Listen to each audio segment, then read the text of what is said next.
Greetings everyone, please give a moment to make sure everything's set on up.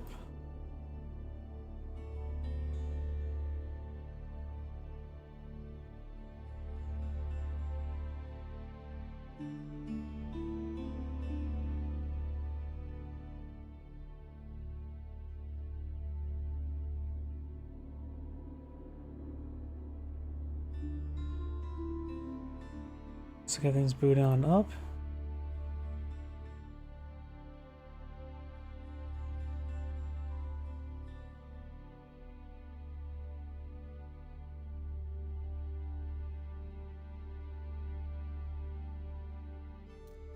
And that's all good to go. Okay, we'll check out the computer.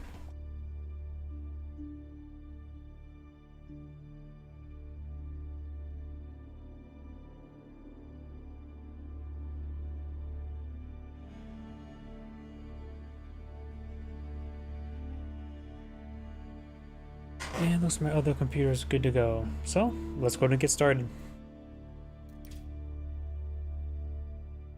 On live stream a little bit early today since I haven't streamed all week. Though I did do some offline recordings earlier this morning just to get some content stored up.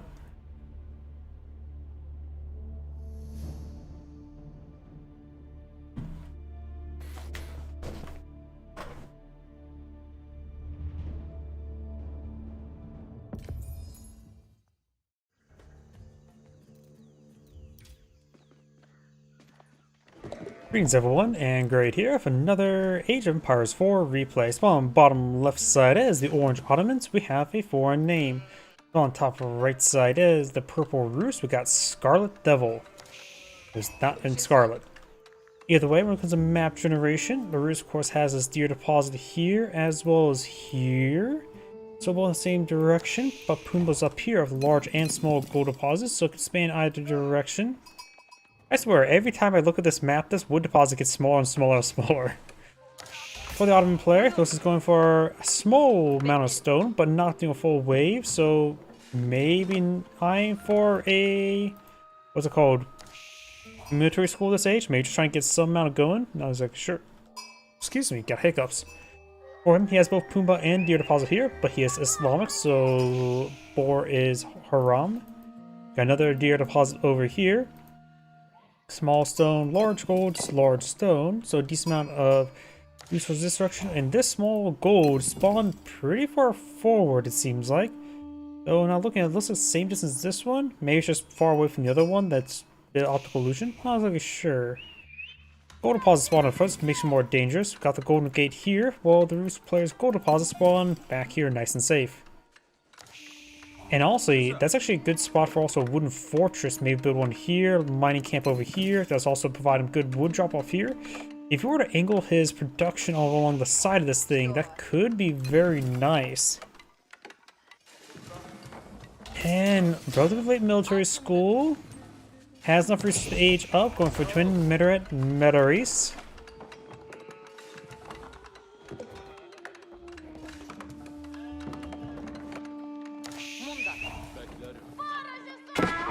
Two scouts for the Rus player, which is actually a little bit less. Usually we see about 3 this age. Got an early spearman here. In actuality, the military academy providing these spearmen will be very nice when dealing with the Rus, since they tend to go a bit heavy in scouts to potentially go for professional scouts. Additionally, getting a handful of spearmen early on is quite nice in case we see an early knight. Archer range, going from early archers, aka regular archers.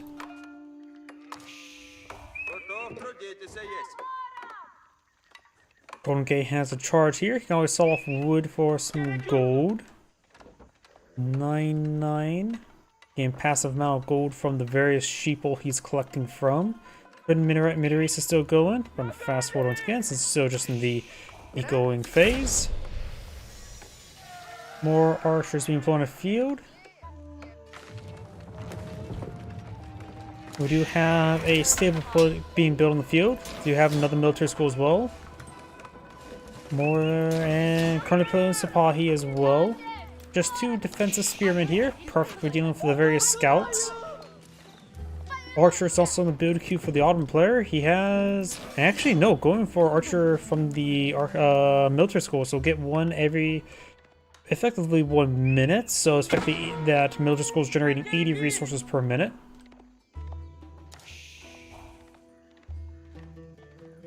Whose player now has professional scouts being researched.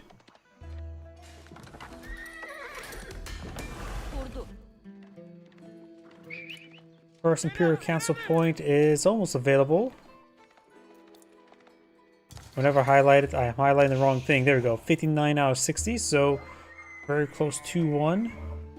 Special Scouts almost complete. Got an outpost here. We do have one Spearman, second Spearman on the way for the Roost player. One of the hardened Spearmans. There's the 0 point. I usually think Antonian Hill is the best of the 3, but I usually can see any of them. I generally see all of them being used, though it's actually been a while since the last seen Metrodromes. Feels like Feud Works is the second most common option, while Antonian Hills is the most common option. That's just my observations. He has not selected one just yet. Just ignore the 0 point. The replay is slightly bugged nowadays when it comes to that sort of thing. Regular Spearman. Got another regular Spearman there. Scout does stab the Spearman for 1 point of damage. We got survival techniques now being researched as well. Archer firing away. Hardened Spearman now being researched by the Ottoman player. He's gone for Antonian Hills. Get 10 additional sheeple and faster collection rate from mining. One Sipahi here. The Spearman need to rotate around and stab that Sipahi. Put a couple arrows in the Sipahi. Bring back home not the bacon, but the venison. Bacon's up here. More Sipahi, more archers. Is that also still from the military school? Yeah, it looks like he is going for archers in the military school. I'm just so used to seeing Sipahi and Metter. I don't know last time I've actually seen archers being plotted by the military school, honestly.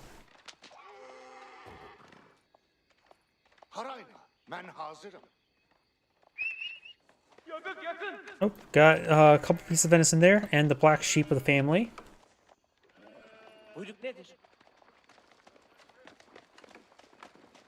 So it looks like he's starting to steal from this deer deposit. Got a good number here. 3 are left, suggests he's picked up 4 so far. We got now the wooden fortress here, which help provide some protection for the school deposit, as well as, of course, provide an improved drop-off.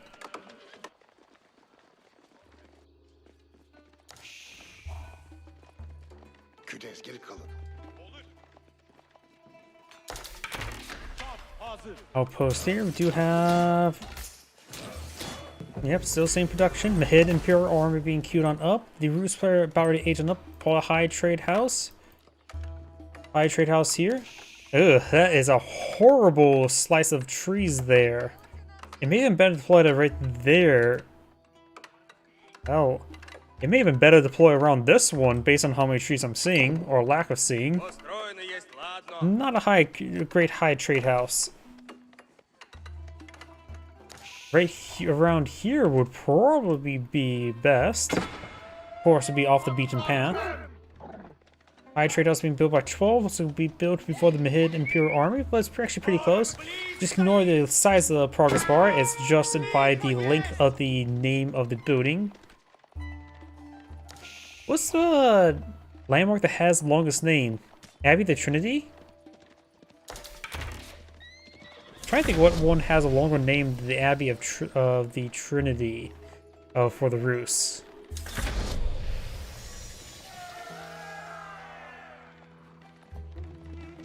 Oh, either way, scouts being pursued. Do have a scout here, some spearmen and archer there. +1 range aims. He's going for horse archers. This one could counter out with the Akunji system, or however you pronounce that. I can't really pronounce foreign all too well. Still got 4 pieces of venison here, so it looks like there was only 3 grabbed earlier. Next, 0 point available in 4 experience.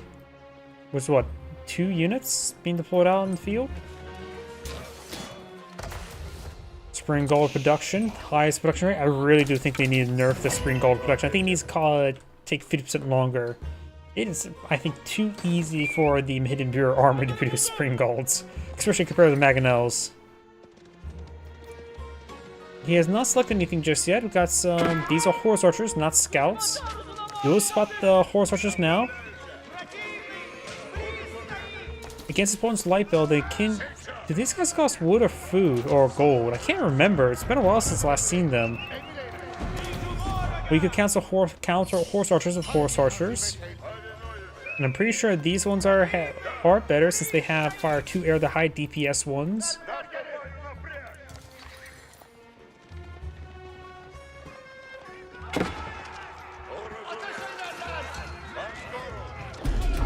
Takes out some of these archers there. Horse Archers need to start falling back, take a bit of damage. More Horse Archers here. They have high base aim, so they pierce the armor of Knights a little bit easier, as well as Sipahi. Of course, they have high bulk they're fighting against, so they're not exactly great in that aspect. So not has selected anything just yet. You have a pair of Warrior Monks in the field. Both players picked up a relic. 3 more Horse Archers in the field, so this looks really pursuing the Horse Archers, going for +2 damage. He's got +1 range armor here. Needs to go for another set of range armor. Going for Veteran Sipahi. Not a bad idea. Help a good counter unit to the Horse Archers. Wolo. Of course, Imams cannot be converted. Sipahi pursuing the Warrior Monk. And still not selected one. Warrior Monk here next to this relic. He picked up that relic and initiate Wolo to try to draw this one in. He's actually going to use this. Going over here, he's going to go for a Wolo from in the rear. Oh wait, no, but the relic has its own cooldown, not the unit. We got a Man at Arms here. Let's pick up the relic with the wounded one and start getting them back home. Orange claimed 1. Purple has picked up 2. He has gone for Military Campus, a nice, good option. Pretty much a staple option. Spring Gold here. Low Pierce Armor. Huh. I remember having a melee armor. Makes sense since it's supposed to be anti-infantry unit, or melee infantry unit. So it looks like I got 3 more armor for last time I remember.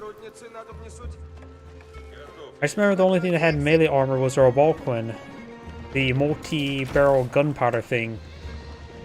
He's always been situationally not great. Warrior Arts 42 being researched, which is an excellent upgrade for the Horse Archers, giving a little extra health. Also good for all of his cavalry in general. Got a bit of impalement there. He also needs to mix in some more spearmen against this amount of cavalry. He's trying to focus on the Sipahi. They do have less armor and higher mobility, a bit more of the proper counter to the Horse Archers. +2 range armor almost complete.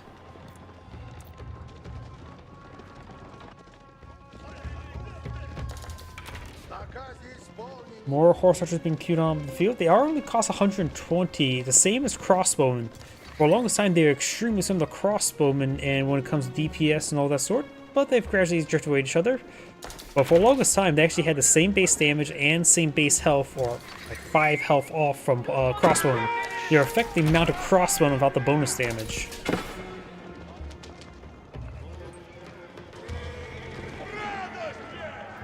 You now have the Veteran Archers being researched by the Ottoman player. The number of Lancers still in the field. More venison being brought home. There's no more deer. Actually, no, there is a deer there, but it's no longer shown on the map, so Purple should be able to pick up that last carcass. Wooden Fortress, another hunting cabin there. We do hear another Vizier point. He's gone for Janissary companies. I never liked that one. It's a one-time payout for a good number of units, but still. Did get 10 Janissaries on the field at the moment. They're going to be very effective with those Horse Archers, but those Horse Archers outrange Janissaries by a decent amount. That's not... Archers, there's Janissaries. They do have 3.5 range, opposed to Horse Archers we have 4.5.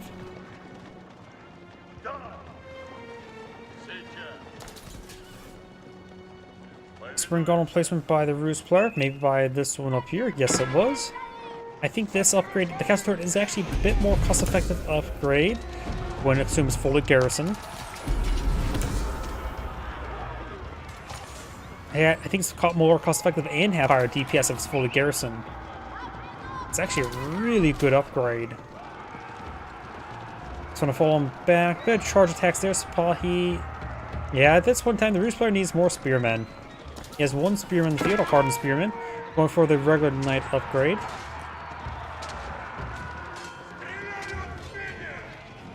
Does inside the outpost there, the fortress. Got some of these guys receiving some towns of fire. They're just backing on off. Got a bit of Saint's Blessing over here, which is actually very important.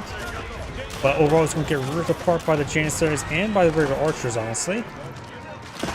Force archers now found an angle where they can just constantly attack. The wooden fortress is providing some good fire support. We've got a super good number of spring golds here. Wheelbarrow +2 range damage not being reached by the Ottoman player. Textiles being researched. Got +1 range armor for the Roost player. Looks like this villager did get hit. Purple managed to claim 3 relics. Orange claimed 2.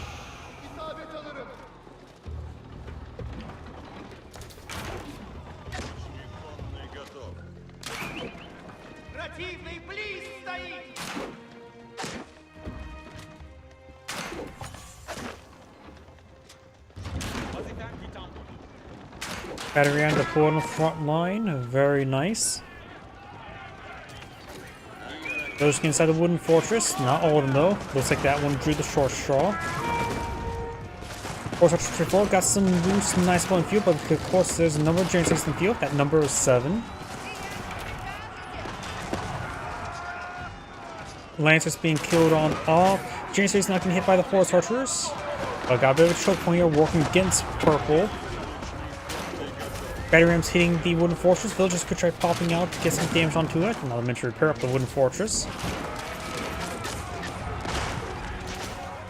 Wooden fortress spouse ready to get set ablaze. Has been set ablaze. Horse archers and knights push way forward once again. Wooden fortress has been abandoned. Villagers, I think, made their way up north. I wasn't paying attention to those villagers themselves. Those 2 folks over here. Now the hunting cabin now under siege. It looks like Orange is going to try to close out the game sooner rather than later. Only looks like 2 villagers up here. There was a lancer that got sent up north. Orange killed off 9 villagers so far. Purple's killed off 0. We also got a full of 1,000 trade bounties for the Roost player, so he has his maxed out food collection rate. Horse Archer is pushing along the flank, maybe trying to pick off some reinforcements. Got some more nice and pull in the field by the Roost player. A handful of warrior monks wouldn't be half bad by the Saint's Blessings. He got some of those wounded lancers. His horse archers are getting into a number where they can get some good damage going. 5 Janissaries in the field, 1 more on the build queue.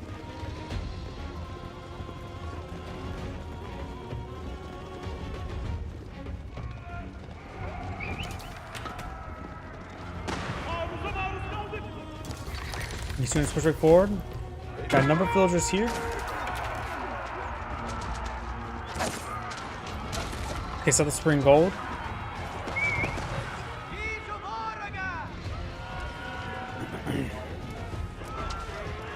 It's another lance there. Get some good volley on the retreat. 3 more horse archers, 6 more knights for the Roost player. Autumn player is going for more lancers, another Spahi, another spring gold. That's probably from the production structures. We also got a handful of archers. Good number of spring golds on the field. +1 Vizier point goes for the Advanced Academy. Has enough, can bring in 1 more point. Trade bags would be a great long-term item. If you want to go for trade, it's one of the very powerful trade benefits. Plus 40% gold is immensely good from your traders.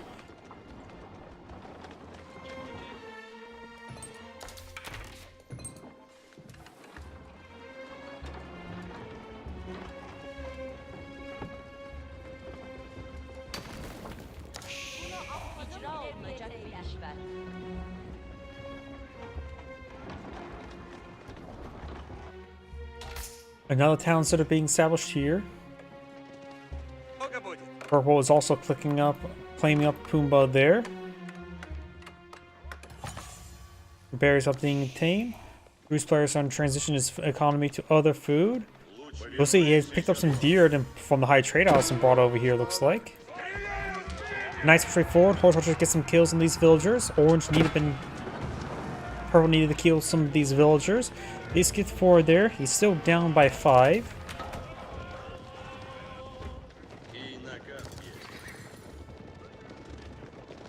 Knights and horse archers starting to push their way forward.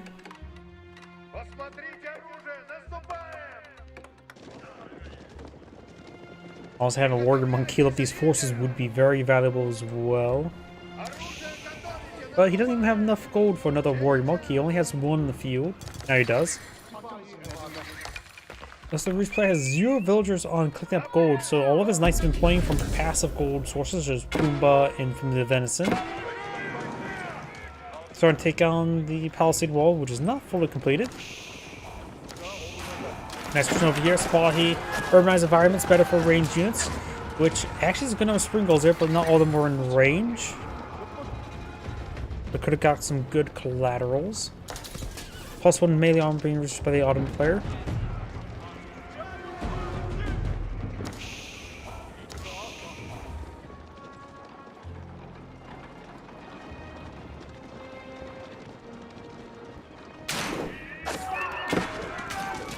Takes out one of those spring golds. Another spring gold goes down. Supply and Lancers pushing over here. Horse archers have a bunch of soft targets in front of them. Janissaries not in too large numbers at the moment over here. Battery trying to push forward, draw some fire.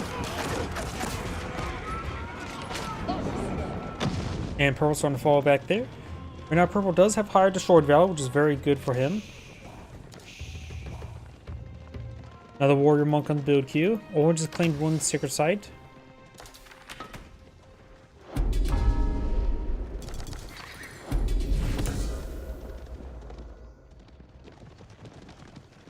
+1 melee damage now being researched by the Roost player.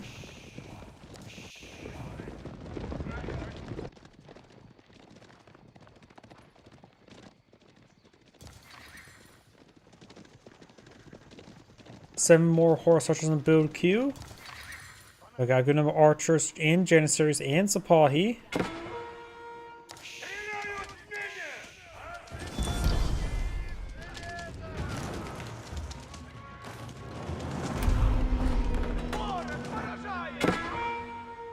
Purple's now captured the sacred site and neutralized the central one.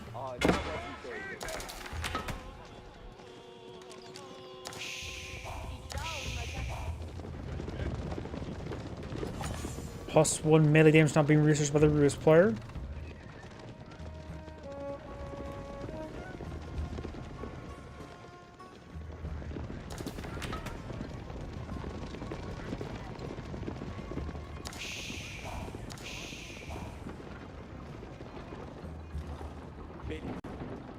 Got these units moving around.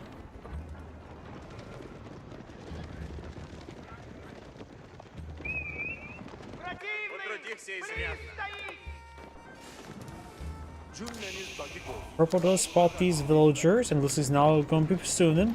A couple warrior monks here. Oh boy, this force just needs a bit of healing.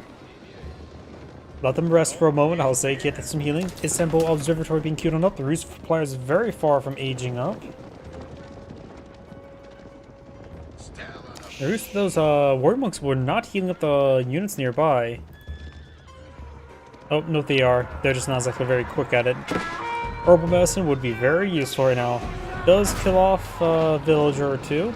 Mangonel does roll a miss. A lot of spring gold replacements being pulled up by Orange.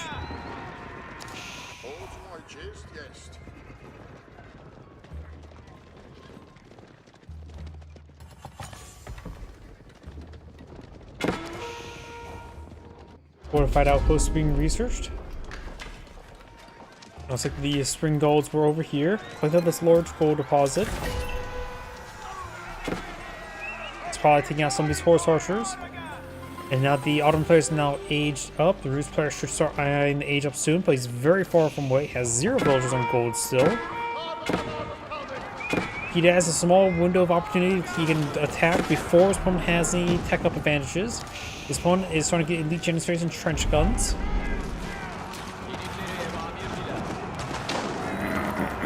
Nice push way forward. Archers drawing fire. Orange falling back. Janitors not getting all the various cavalry units. The Roost player has a handful of mana on the field. 6 on the field at the moment.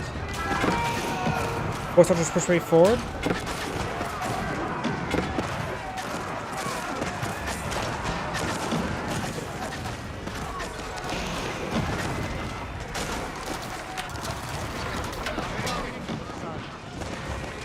Maginot's in the urbanized terrain, and they do bonus after terrain, so just these Horse Archers. They looks like having trouble retargeting towards anything. Horse Archers engaging these various archers, he's a good amount of damage to them.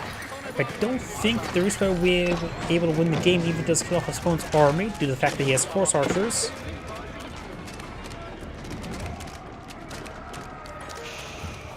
Our player has nearly 1,000 gold, but very low in food at 51.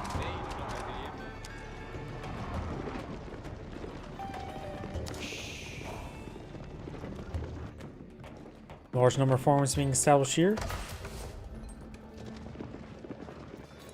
His last 0 point did go into the extensive fortifications. I was not expecting that. He has all of his reduce the cost of defensive buildings. You have all of his defensive buildings +1 damage and bonus 2 versus heavy units for their arrows. Very nice to have. Does not affect, say, the crossbow bolt here, though, spring gold bolt. But it will allow them to play defensive a little bit better.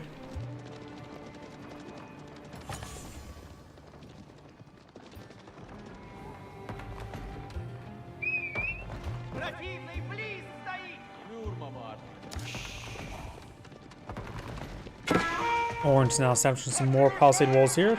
It's probably pushing way forward. Does cancel some wall sinks here.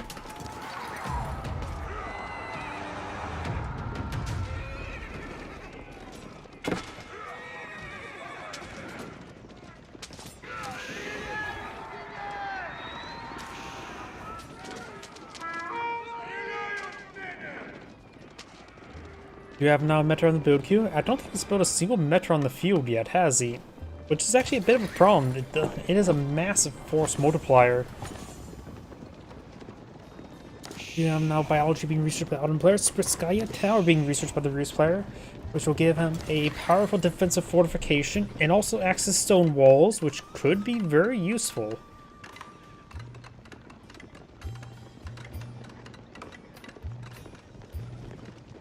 This defensive fortification has ×2 health, and I think all the weapons replacements. Yep. A very good fortress, singular fortress. Also, if I remember correctly, deceptively small for a double health pool. Yeah, deceptively small for its health pool. We do now have the elite horse archer being researched. He will need incendiary arrows and silk bowstring. Silk bowstring and incendiary arrows will still be very useful. He's running against Autumns who go heavy in Janissaries, so that will at least buff up his regular archers while at it. Precision trading will also give his horse archers +1 range and then +2 range when Gallop's active, which is very good. Giving +3 range, getting up to 7.5 with the silk bowstring is another, what, 0.8? We're talking about, what, a 9 range in total? No, at least, no, like 8 point something range. A very good amount of range to say the least.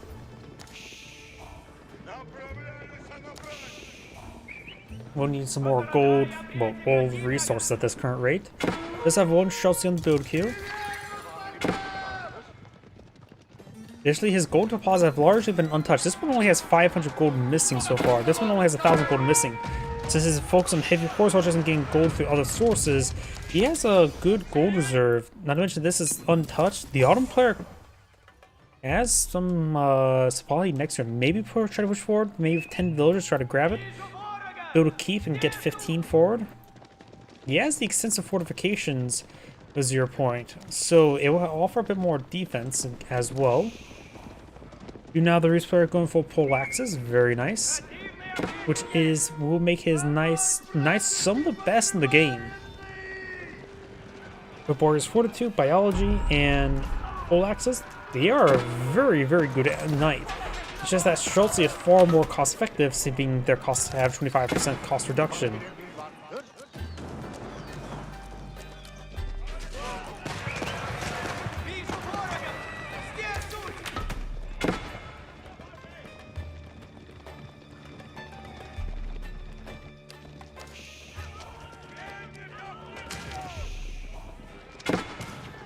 Spotty should be going down relatively soon.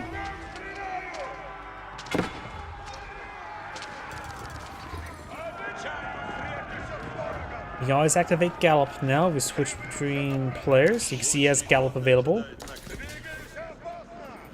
For 8 seconds, get +2 range and increase movement speed. Very handy indeed.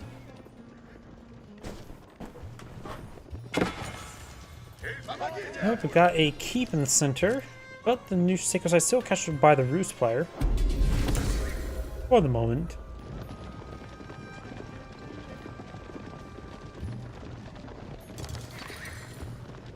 Being a little bit chilly at the moment. Trying to see if I have another layer nearby. I do. It's a little bit slow at the moment.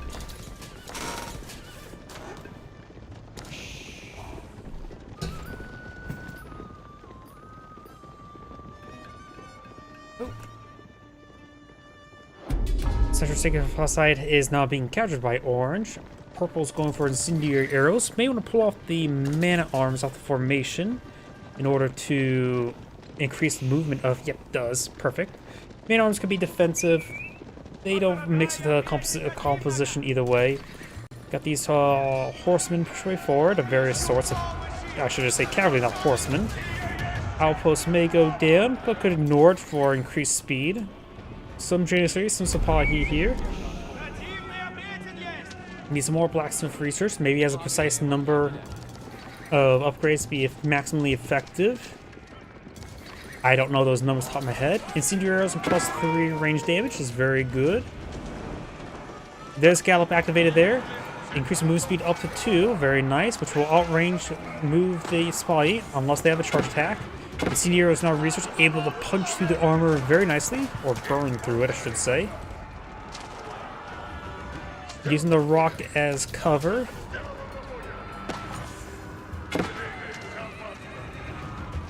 +2 range armor now being researched. Warrior Monk does go down there. Do you have the outposts here? Cast Watch could be very nice in that spot. Help keep watch. Oh, that's a great bombard. Nice push way forward, straight into Janissaries, which is not great. Spotlight push way forward. Looks like the horse rushes in general forward mover stance. More Gallop over here. This Gallop's off cooldown, so you can perhaps utilize it. Gallop's active there. Does not increase attack speed, just increases their... Actually, 1.75? No, they attack faster than last time I remember. I thought they had an attack speed of 2.12 for... Maybe they got buffed, reduced damage, increased attack speed, so armor's more effective against them.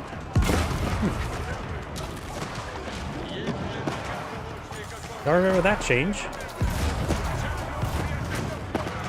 Of course, one of their attack speed is 2.12, like crossbow.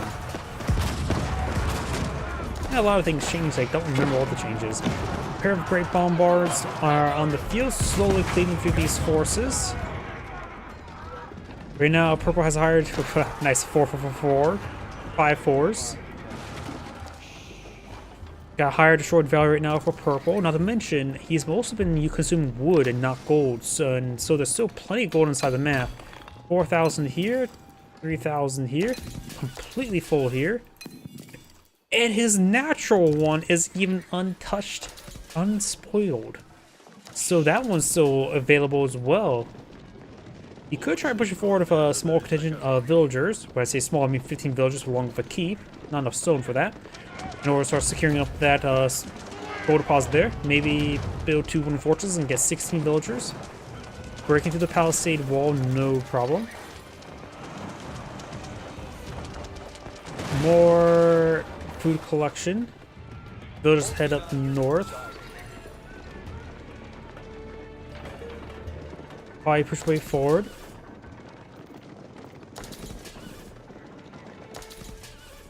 More horsemen, more knights being deployed in the field.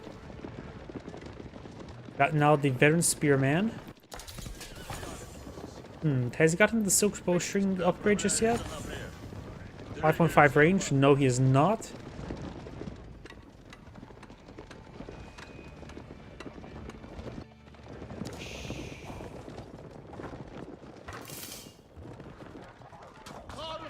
Local doggo goes down.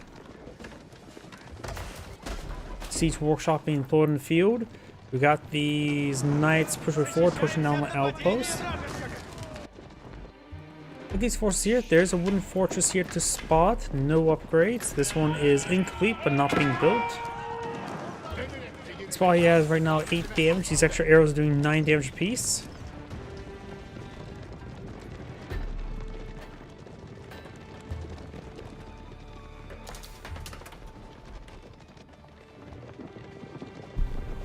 Orange not going for court architects.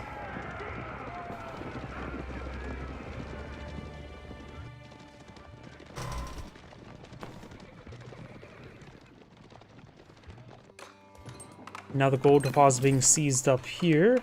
Down to 3,000 gold. This one says 2,000. Orange gold deposit here, so basically untouched. And Orange right now has no gold income at the moment, so it needs to skip these northern gold deposits. Right now the Ottoman player is almost a pop cap, has a good amount of Janissaries and Sipahi, going for more meteors and the mid-imperial armies, pulling out some more great bombards. So the Ottoman player will need to start fetching that gold deposit from the corner, but the Rus player definitely has more gold inside the map, that's for sure. 2 deposits of 4,000, completely untouched. Not to mention he has another 4,000 here, so 12,000 versus effectively 8,000 gold. Adjustable cross beams. We also got the grease axle. Oh, Skaya Tower fires some rounds there. We got a decent number of palaces being deployed by Orange. And these are fortified palisade walls, not stone walls. Level 2 wood collection being researched by the Rus player now.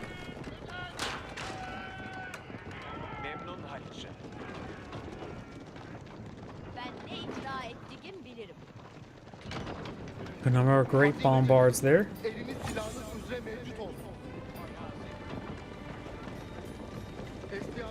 Tide Barn now being researched by the Ottoman player, which is only 2 relics. It's not a great Tide Barn. The Rus Knights took up quite a bit of damage there.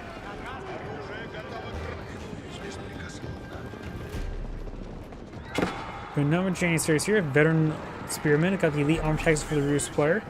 He has good reserve of resources, barring wood, of all things. Spring golden placement here. Horse archers pushing on the flank. And he's trying to get one of these great bombers. They have 85% range resist. Horse archers now engages the Sipahi. Right now the horse archers do have 18 damage and probably some fractional amount. Gallops activated there, able to get some good rounds of these Sipahi.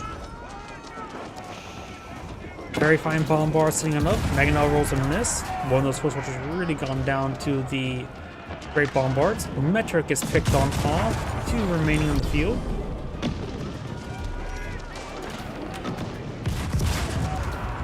Purple's being hit by those great bombards periodically. We do have some Rus Knights for 4. Maganel firing away as well. Maganel start hitting these Janissaries formation. Maganel off. Maganel here took a bit of damage. Maganel goes down to the great bombards. Regular bombards firing away.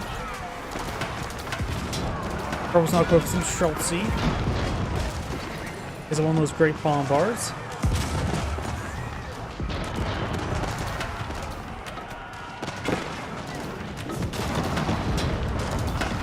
Good damage on those Janissaries with the Maganels, pleading through the formations. Get some another good hits there. Right now Purple's up by 10,000 destroyed battle, which is quite significant. Not to mention, he still has plenty of gold inside the map, and he actually has these wood reserve low on food.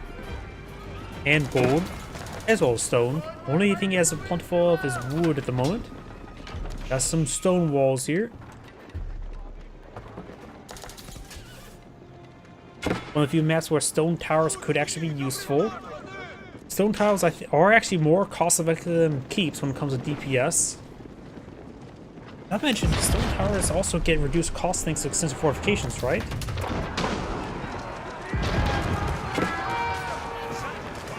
Another gallop activated there.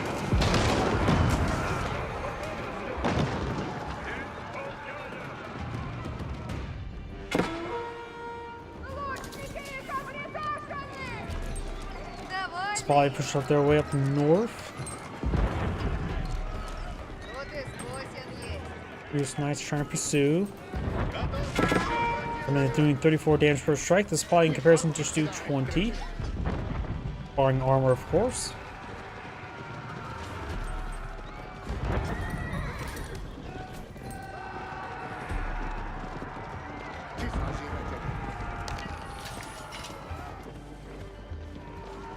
Oh, there's a good number of deer here.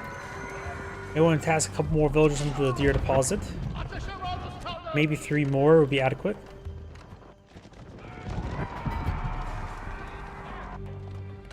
It will probably start slowly draining the deer, but that means we will be collecting for quite some time. We'll probably push way forward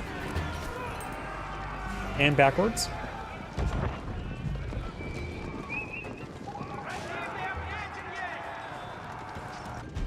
Over here's probably trying to engage some of these villagers. We do have the wooden fortress here. Bruce player is low on food still. Has plenty of wood, some usable amount of gold. Has enough for a keep here.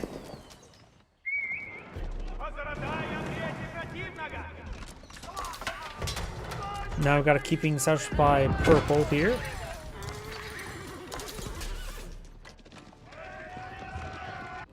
Force archers could just head up north, help deal with all this spot here. I'm not sure what he's exactly eyeing. Got more walls being established here. Right now, orange have 2 secret sites. Purple has 0. But he's really digging in the center.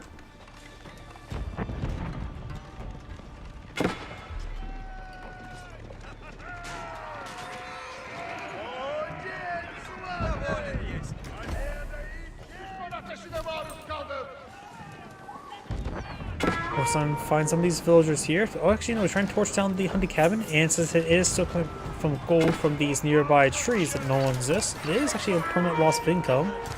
It's unlikely his opponent will get that replaced anytime soon, or at all. But no spearman him, stab him with their axes, so probably down south or up north, torch down some of these other units.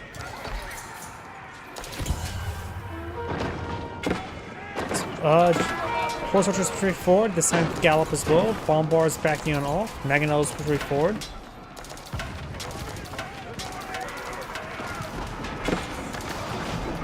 Mangonels get a volley there on those spotty, getting some decent damage. Purple's trying to start falling back. Does have an outpost over here. More of these units still just running around causing issues for purple.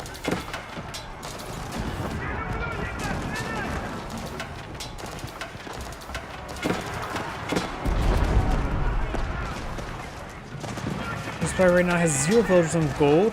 Knights are getting a little bit choked up by the choke point. Also just engaging some of those Janissaries in the back line, which is definitely a good idea. More of the Roost Knights pushing way forward.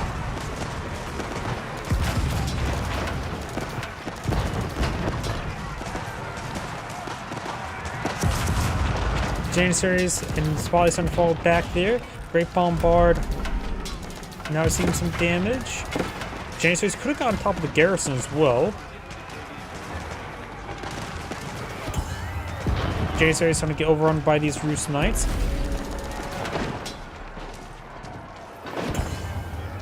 All 6 sites are captured up by Orange. Slow countdown in his favor. 9 minutes, 51 seconds remaining, and that will likely be neutralized any moment now.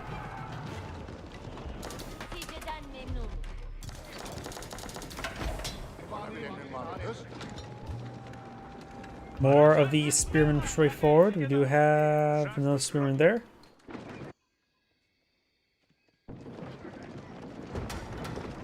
Keep now being established by purple with an outpost nearby. Fortified outpost, I should say, wooden fortress. Spy push right forward. Got elite lancers by the Ottoman player as well. Remember, his lancers are going to be far inferior to the Rus Knights. They have less health, without Boris Fortitude, and less damage from pole axes. Ottoman lancers are completely and utterly ordinary. Our torch down on this infrastructure.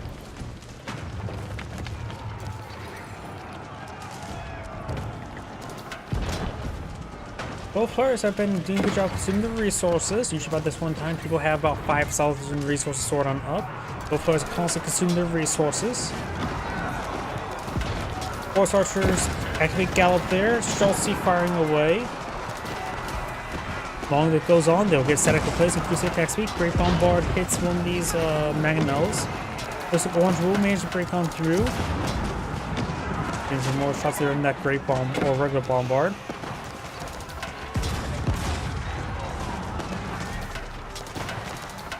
This player's now going for a good number of Spearmen. He has elite Spearmen. We also know he has elite army tactics. Players in very good numbers, so regular archers will be very good. He has all the upgrades, probably barring the veteran and elite upgrades for the archers.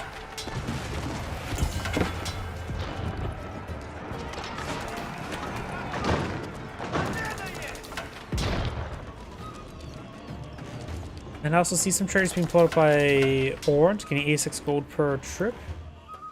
Looks like 4 traders in total with a good queue on one of them.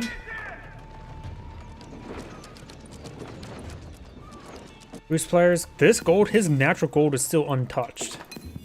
He still has 1,000 left on the large gold deposit, and this gold deposit also has not been touched. Rus player has plenty of gold, while the Ottoman player is down to his last 2,000. So 9,000 versus 2,000 gold stockpiled, or untapped stockpiles.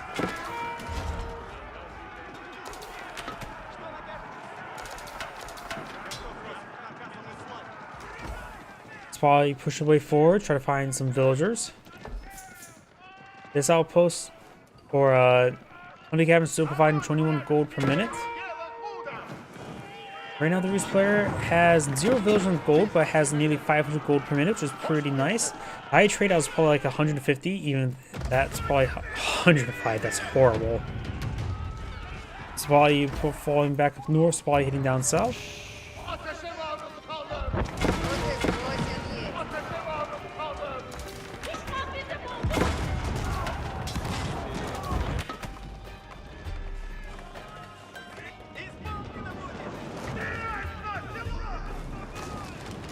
So torch down this outpost now.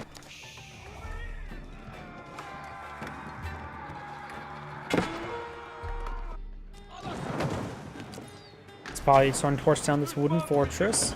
Spearmen trying to engage with and going to stab these Spahi with their axes. Purple clean through the center of the map do have a number of these outposts here. One that could probably get upgraded with Castle Watch. More fortified palisade walls there.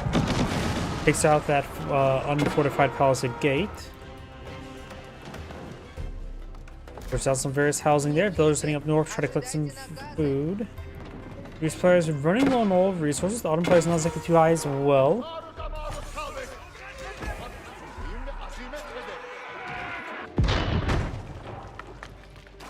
Keep mounted fire from a bombard. 2 great bombards could be used to counterattack. +3 melee damage for the Rus player. He still needs +2 melee armor and +3 melee armor for his blacksmith upgrades. Currently going for another 29 Spearmen. He has 60 on the field, and another H Chelsea, which he has only 6. Rus player is at max up population at the moment, has 99 villagers. Orange has right now 110. Both players have max up population. Big difference is the number of siege weapons. 20,000 versus 19,000, so extremely even army. Purple's ahead by 20,000 destroyed value. Not to mention he still has a lot of untapped gold, so Purple has really high potential to keep the game going. Bombards do hit the wooden fortress there.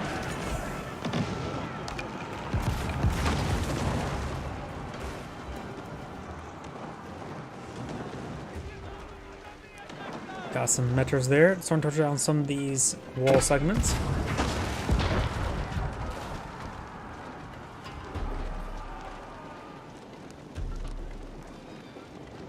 Purple starting to advance the way forward. Got a good number of mangonels here.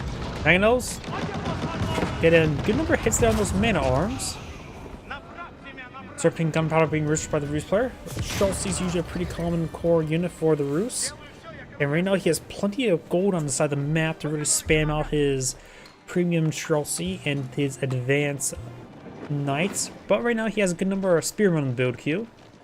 And knights and Schultzy. 10 of each of those. Over here we do got 20 Spahi and 15 men arms.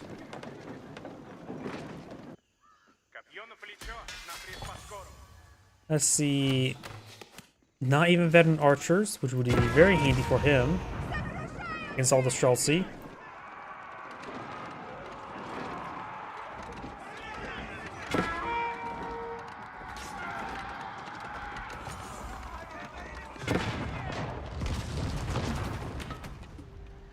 Good amount of damage there in the wooden fortress. We'll be knocking it down relatively soon. Forestry not being researched. Usually that's an upgrade you see a long time ago. It's also dirt cheap.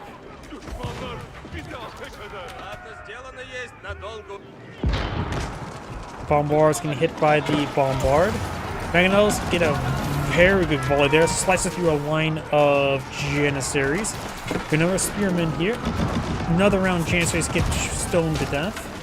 Spally having trouble engaging the Mangonels. Another volley there. This time was partially dodged. Did take a couple losses though. Gallop has fallen off activation. Got some more of these units patrolling the flank. This time men at arms. Those Mangonels will be going down. Purple's trying to lose some of this army. Purple's reinforced to push way forward.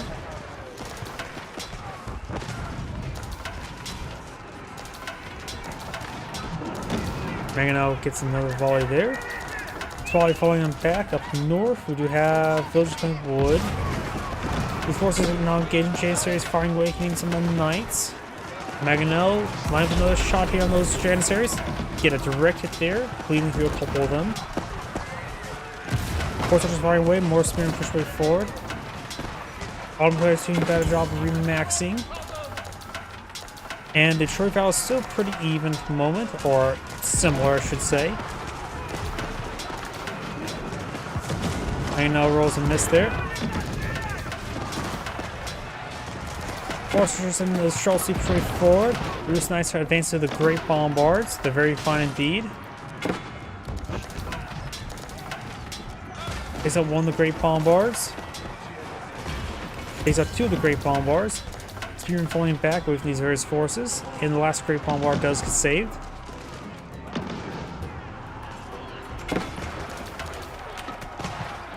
And now we've got the lightweight construction beams employed by the Roost player. I always found it quite nice. Peel off a couple of units from the formation. And so you can infest your opponent's base from the back and from the side with battering rams. Force starting to push forward. Great Bombard's fine. Got not a Great Bombard in placement on this side of this keep. 4 Mangonels, 1 Great Bombard for the Roost player right there.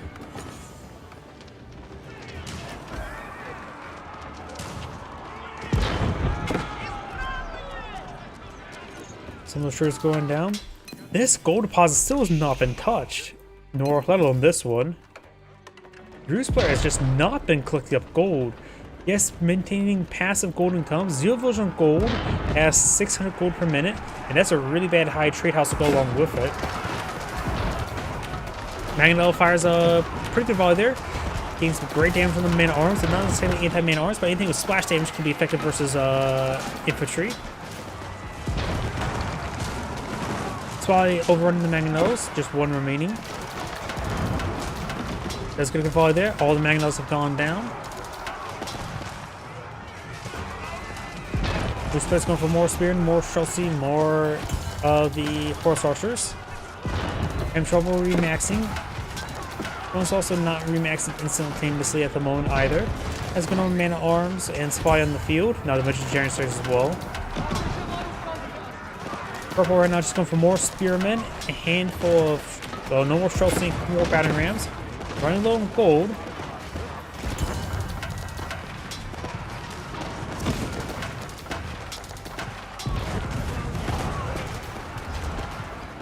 Mangonels being overrun by the Lancers. While I push it forward, does find some spearmen.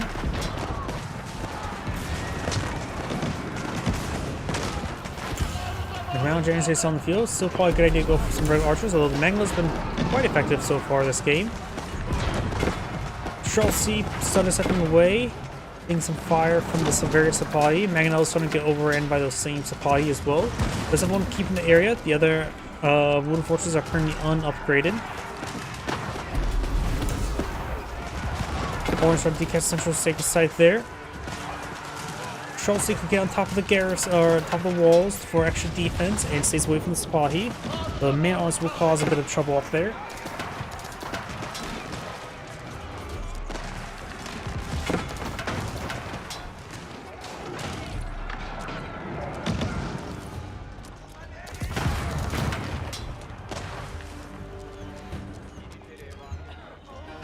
Great Bombard seeking out that keep. Bottom player has nearly a 2,000 stone as well. Can always go for some of his own keeps.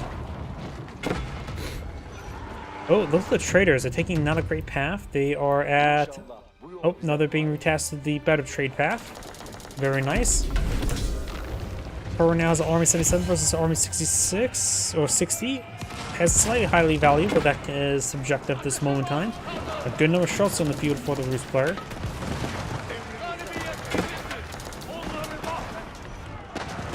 Some of these siege workshops are going to go on down, being set ablaze.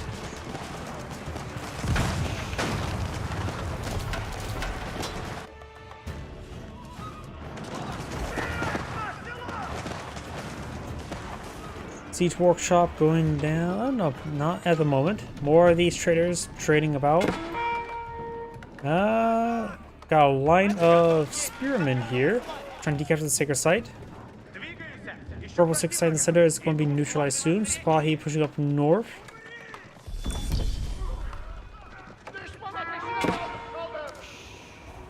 Got some Rus horsemen on the field. Not even veteran horsemen.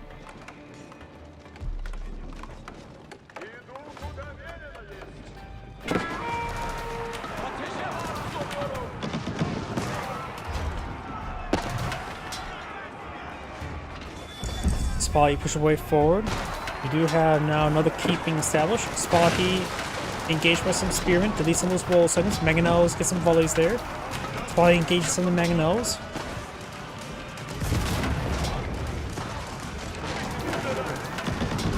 Does take some damage there. Chelsea firing away gets a good hit on some of these units. Mangonels going down to the Great Bombards. Orange established to keep here. Purple's effectively out of siege weapons. Great Bombards will kind of cause some issues to those Chelsea, but they're getting gunned down. Now Chelsea in the field, maybe a good idea for the Autumn player to go for some good number of his own archers to help counter these Chelsea. I don't think he has access to incendiary arrows at the moment. Oh, looks like these guys are really stacking up there.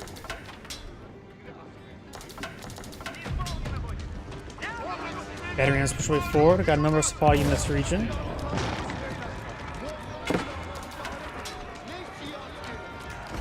More of these traders being decided. Battery rams advancing more than reserve.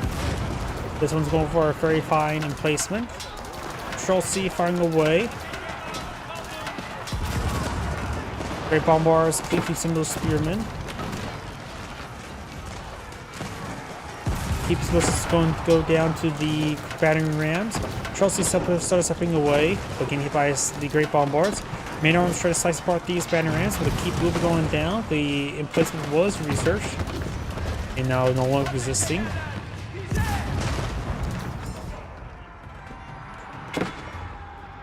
Purple's now starting to fall back now. Good number of spear in reserve. Does gun down some of these supply.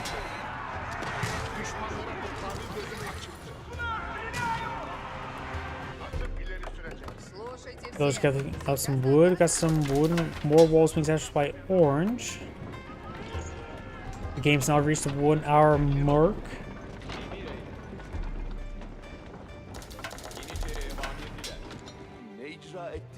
More farms being established here. The Roost player has finally touched his natural gold. I don't even want to say expansion, just natural gold deposit.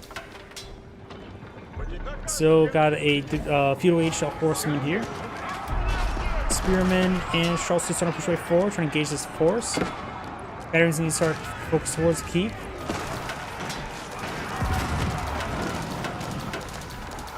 Veterans connected with the keep, or maybe taken out by some of this Pahi. Charles firing away. The more they dance around, the less likely they're going to get static deployment and attack speed increase.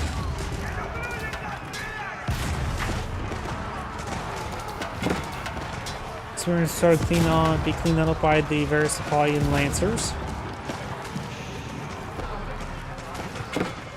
Charles is starting to fall back now. And those are going to be picked off by the Sipahi.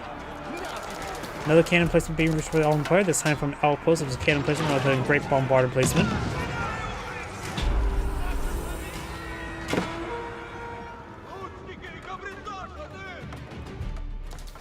Six side is currently catched up by the Roost player. The central one is neutral at the moment. Roost player does have a warrior monk to capture the central sacred site, which he may be doing now. Got 4 Mangonels, good number spirit, going for more Schultzy. Pretty low on resources in general. Autumn player's not exactly doing great on resources either. Big ground trades coming on in.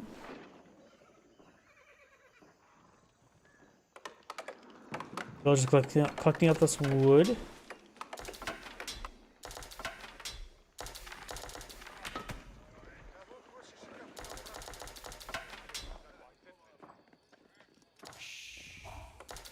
More palisade walls now trying to be established by orange. Purple could go for some stone walls since he has the Priskaya Tower. Central 6 sites being catch up by purple.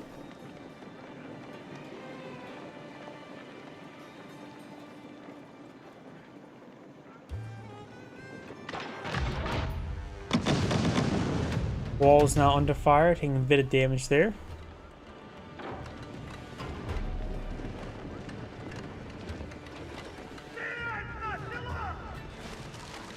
Walls have gone down. We do now have these horsemen heading up north. Some exposed villagers there.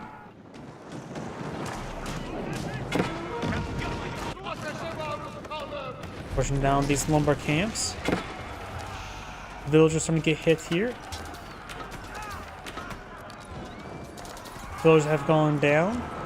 We do now the spy pursuing some more of these villagers, trying to get into the keep there. So far, purple's killed off 102 villagers. Orange only killed off 78 at this point in time. Probably doesn't really matter, but orange has more income or more villagers in the field.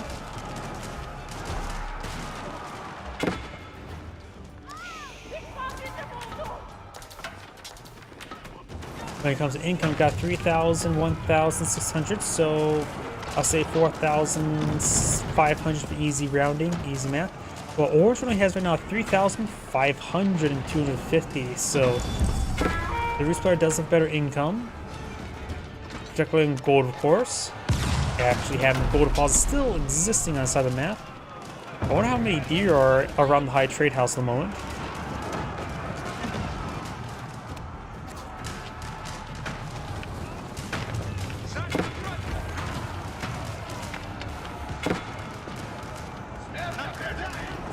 We have some more of these various emplacements. We do have now these probably taking some damage here.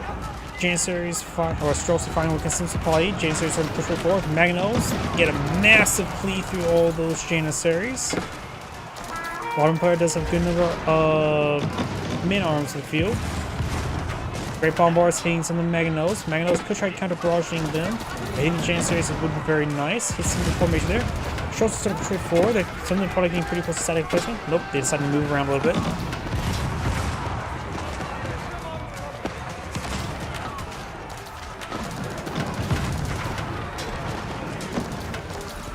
Good damage there. More Schultz on the flank. Both sides losing quite a bit of forces right now. Purple also has 3,000 higher destroyed value.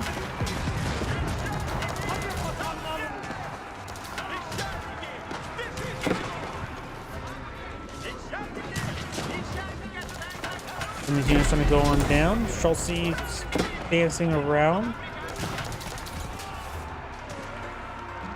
Good number of spearmen as well as Chelsea. Good number of knights. He's going to get some more knights in the field. We got a good number of Sapahi, a lot of Janissaries, and a handful of man at arms. These units come in formations of spearmen. There's actual sizable army here.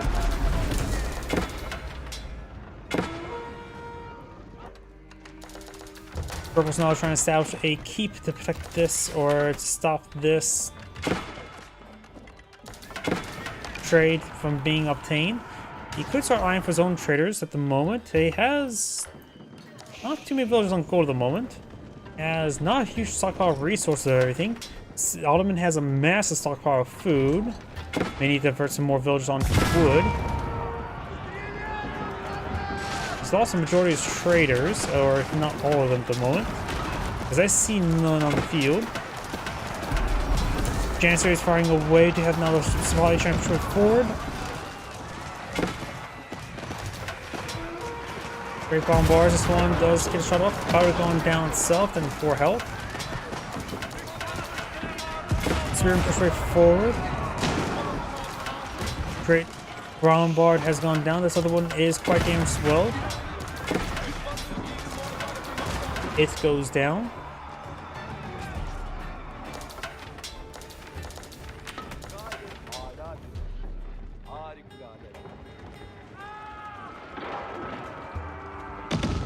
Does take a bit of damage there.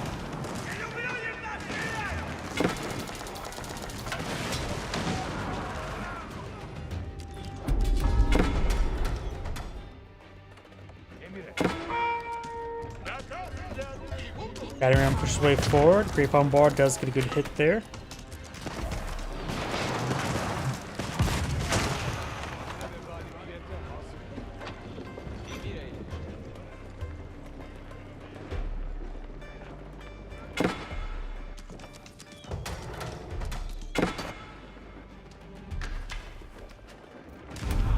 Both armies have similar sizes at the moment. 20 max out population both sides. So this game looks like we'll continue. How's the gold coming along? Still nearly 3,000 gold there. With this there, that's effectively 3,000 gold left on the field for the Rus side. Of course, the Ottoman player has been on 0 gold for a very long time, but has maintained the Cyprus side here for a very long time. Has 1,000 gold per minute, so he has a decent amount of trade on the field. Keep here looks to be going to be set ablaze. Villagers will get inside of it. Handful of villagers for a bit of repairs. The keep should stay up. That's a good number of traders there. If that line of traders going down, that could be a game over for the Ottoman player. He has a bit of gold to work with, but he can't be losing this many traders. Losing a very good number of traders there. This keep is being set ablaze. The Rus player has multiple traders, so the keep is somewhat expendable. Number of traders were saved. Probably should be tasked up here in the meantime. So we're going to push right forward, trying to torch down the keep here.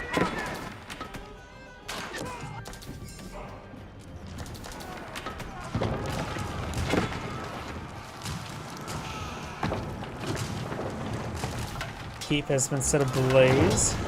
Over here we do have these forces advancing.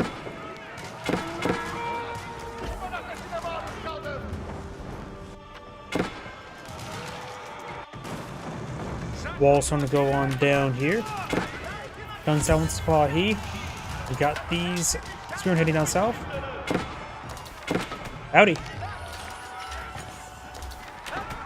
Oh, and good night.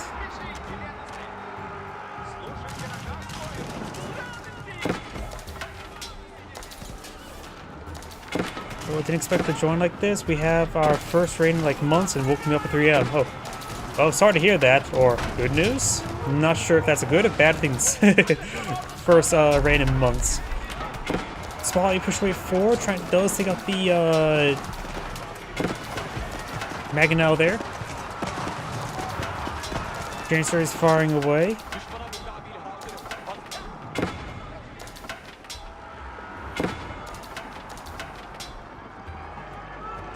Trucks gonna fall back. 106 for 101.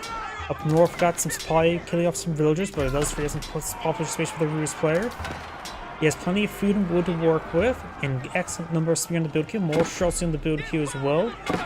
I would say a couple more Warrior Monks would be very nice for the Saint's Blessing. Got this force pushing forward, got a number of meters here. Streltsy firing away.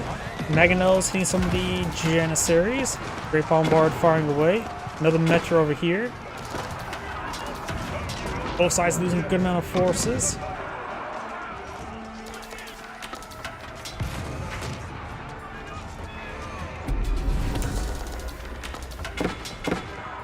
Both players are maxing out quite nicely. The Ruse player is a little bit slower. Army Valley is still keeping pace with each other. The Ruse player is down to 71 villagers,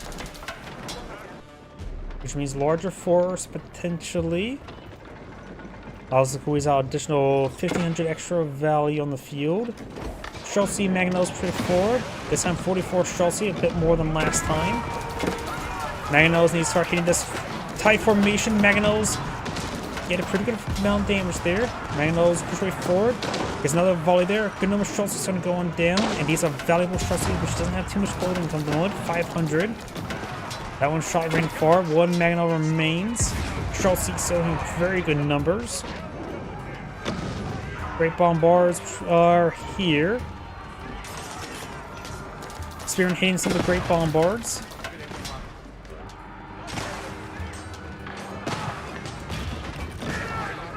Janissaries doing a good job sort of stepping away. Streltsy pushing forward. Do we not see... never mind. I thought Janissary can get Serpentine Gunpowder. I guess not. Maybe he just hasn't researched. Good luck trying to find the university. Or Madarasa, whatever it's called.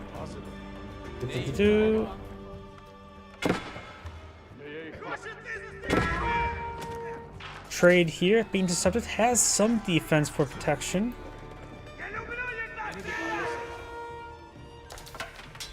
Yeah, I'm trying to find it. I am not doing all too great at that. Oh, here we go. It's a observatory itself is a Madarasa. Yeah, it looks like it doesn't get access to some gunpowder. Of course, it gets access to trench guns. I suppose with Janissaries being a unique one that's available earlier, that's probably balanced this way. They don't have Serpentine Gunpowder.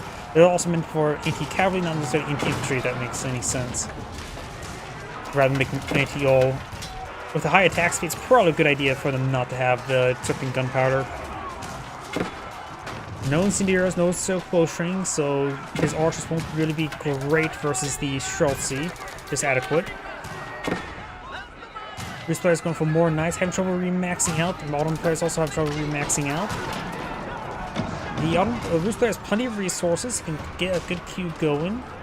Anything will be fine. The one's going for more spear, he can go for some of his horse archers. Spring gold replacements. He's learning low on gold.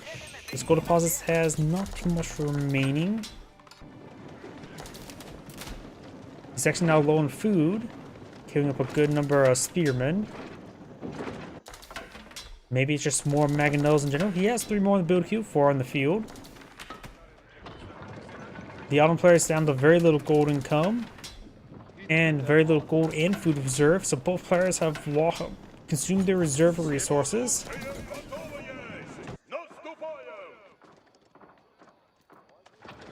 Purple has a much larger military force in the field at 2,400 versus 18. Probably thanks to the sheer amount of quality knights on the field. Gotta be careful of the sheer number of Janissaries. The knights should be effective versus the main Arns and Sipahi. They will have, of course, get report like those Janissaries I just mentioned. Both players now max out population. Accidentally clicked on one crossbowman. I think it's his first crossbowman deployed on the field and probably the last crossbowman he will build this game.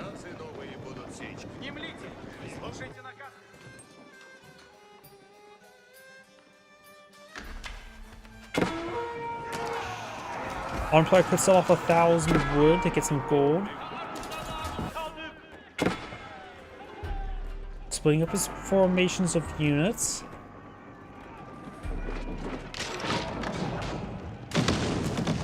That gate has been set ablaze. Probably push up north while trying to raid some more villagers.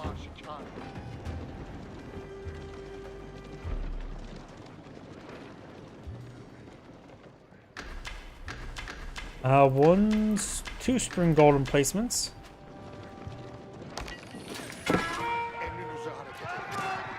An arrow emplacement here.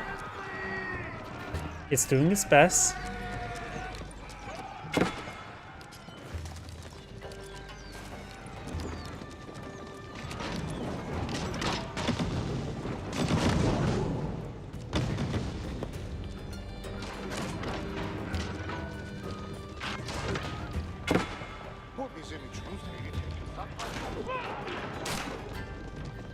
Looks like there's a third spring golden placement here.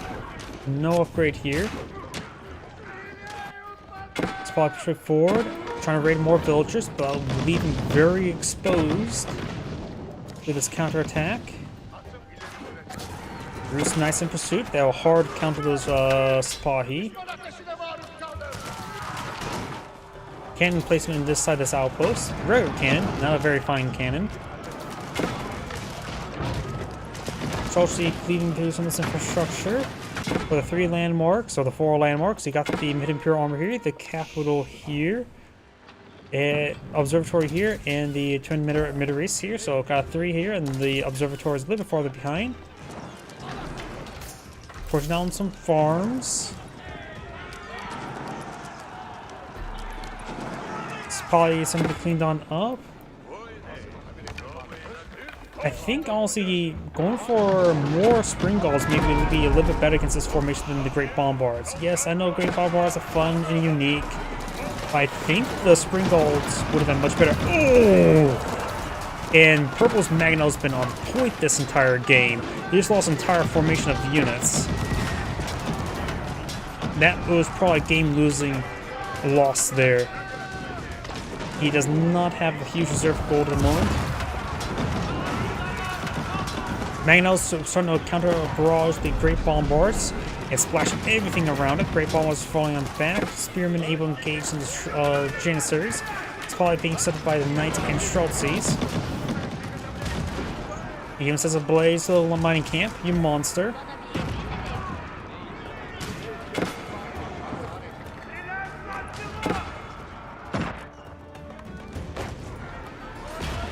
Takes out the Great Bombard there. Knights here. I think Orange being knocked out. The Roost Bearer just was so gold efficient this entire game. Though he is trying to make a cleave towards the Magnos. Saves a good number then. Spearmen and Knights intercepted the Spahi. Yeah, I think Orange trying to disintegrate. Purpose has been overall far more cost effective this entire game. Has nearly a 60,000 value lead, which is immense. And I mentioned he didn't spend all. He had so gold on the side of the map past the 1 hour mark. Extensive fortifications, I think, was a bad call. Trade bags in this case would have been better.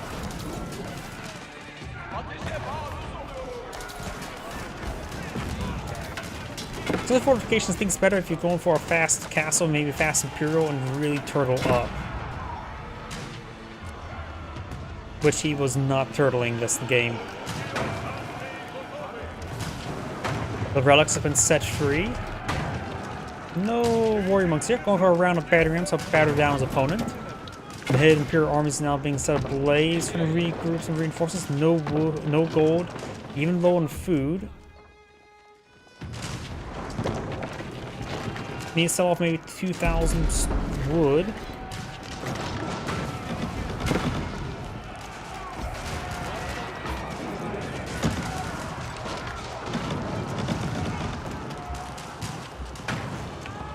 Military cannons going down, which is permanent. This is the primary economic building for the Ottomans. Direct unit printing, and Orange is back to the game now. This is Grade saying, thank you for watching, and on to the next replay. Before I get started on the next replay, I do need the restroom. Please give me a moment.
My apologies, I am back.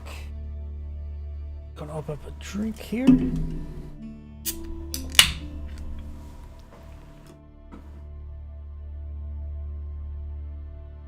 And pull up the notepad of replays. That's just chat windows. Delete this one. Next one is this one.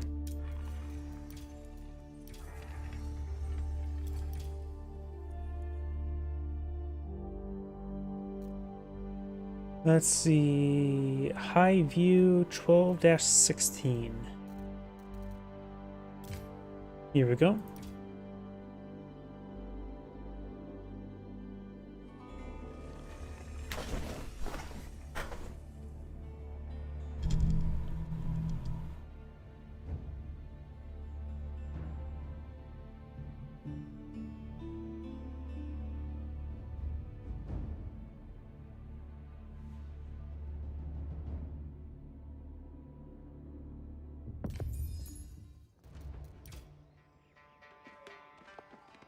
Greetings everyone, and Grade here with another Age of Empires 4 replay. Spawn top left side is the blue Golden Horde. I got SAS underscore on DC for coaching.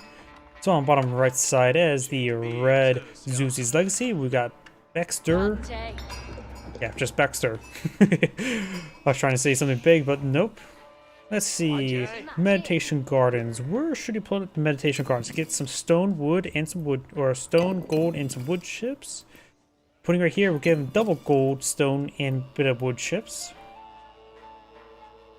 Down south, we get food, gold, and stone. Yeah, this is overall probably the best spot, but it's pretty open ground. Speaking of which, this map generation is interesting. We got wood all in front of red here, so good natural cover there. But in front of that is both deer deposits. Blue has a lot of wood with the small woods merged on in. That's even not traversable. More wood here, not in front of his town center, but has 3 gold deposits behind him. Not to mention 2 large gold deposits next to each other here. This map generation is interesting. It's good for both sides overall. 3 small gold deposits behind him as well. More on open ground though. Still, this map generation is interesting. Meditation Gardens now being established there. Might have lost 600 value there. Not really. Do now the cons and Torgards. I don't think I've ever seen building carts ever researched.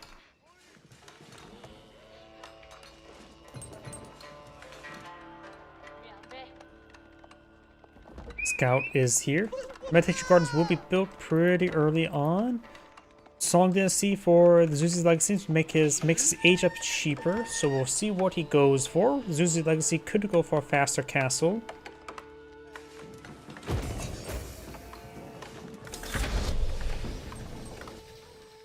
The Golden Horde does have incentive to go for a fast castle to get free roost tributes early.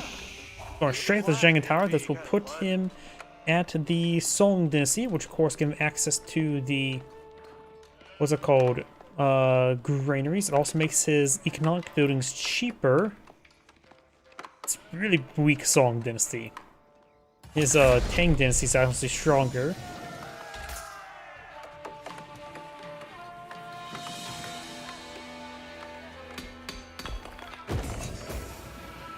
Batukan and Torgards now being deployed on the field.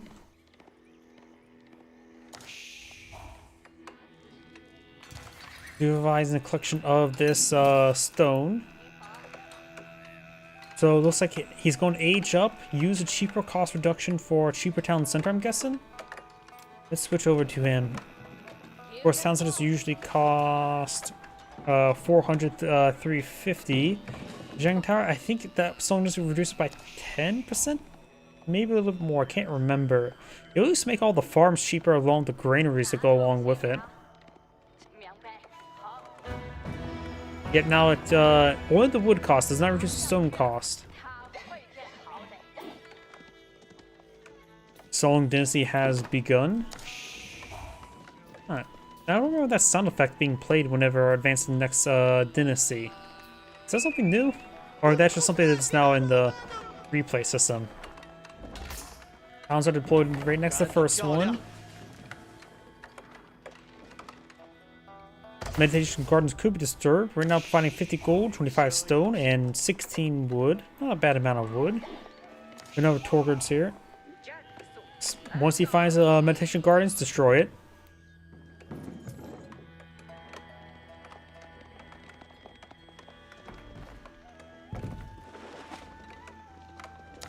Going for some basic palisade walls there. Who's trying to go for a fortified outpost? Does use a scouting falcon there. Villagers trying to run away to the town center. Though they're not very good at running part. They just slowly walk to the town center. Fortified outpost going on up here.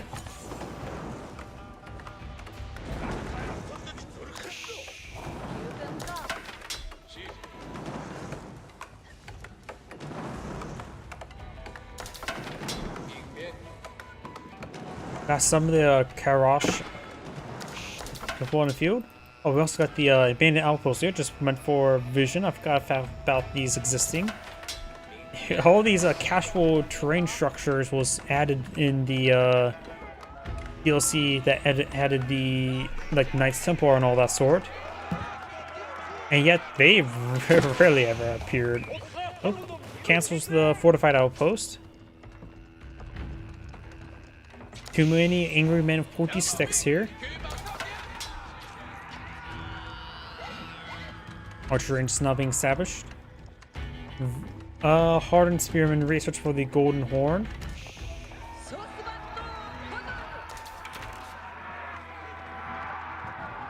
Got some or a Zunchnu. That's probably the rebate from the Zheng Tower when you build an archery range. Got a free one from there. Trying to establish this wall once again. Spearman engaging.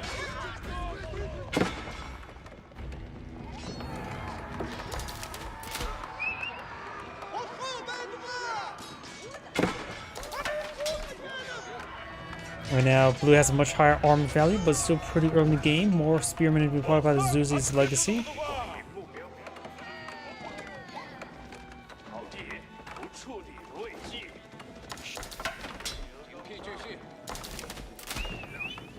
Another barracks established there. We'll get a free spearman from the Zhengen Tower.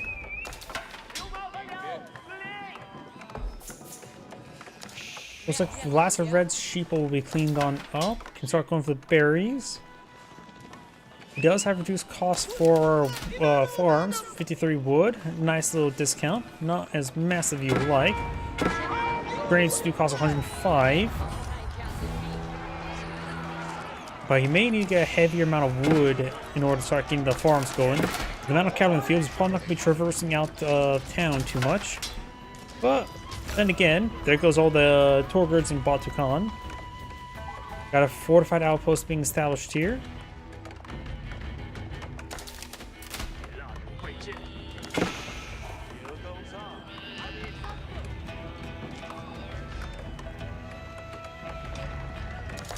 Just need to cut off this one villager.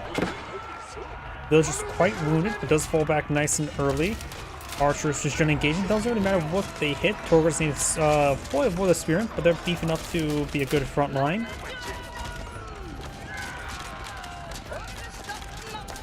Got a couple more Karashes here. Golden Horde players are almost close to aging on up. Zuzi's legacy is pretty far from aging on up.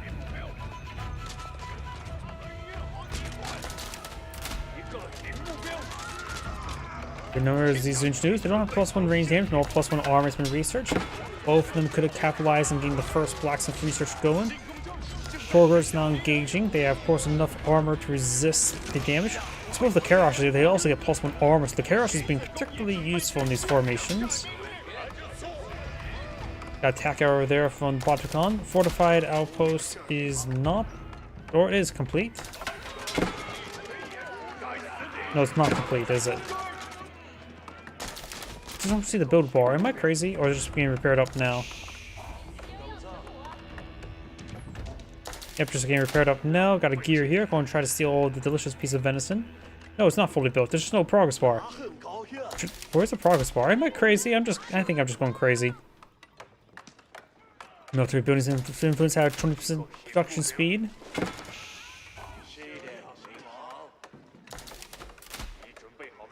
A little bit too early for glorious charge, needs the next age research. Going to be collecting some delicious pieces of venison. Up north, we do have Torgards engaging these villagers.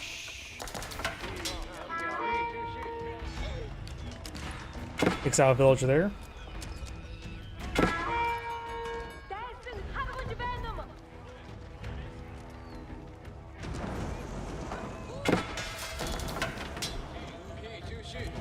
+1 range damage, +1 range armor has been researched. So these Zunchus are really ineffective now, particularly against when the Karash is nearby, getting +2 range armor, making so that these Zunchus only doing 6 damage per volley against units with 0 base armor. Exile has been reached by the Zuzi's legacy player now. Golden Horde player is a little bit farther away from aging up. Zuzi's legacy is still not close to aging up whatsoever. Only one villager there collecting up a venison. Those are archers.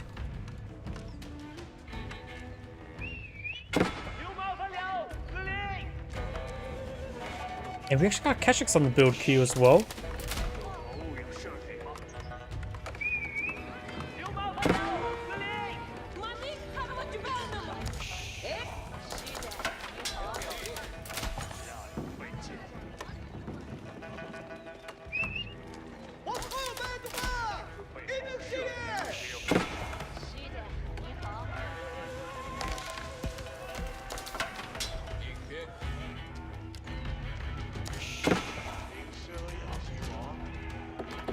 Another fortified outpost going on up. Got 7 Karashes here, a healthy reserve of them. Let's see, we do have a granary being has been established back here. Meditation garden still undisturbed. Village here and market there. Over here, got these forms before. They will swap the meditation gardens. Good target for him to attack. Secondary town center is garrison up completely. Another imperial official being established. Scout disturbing meditation gardens.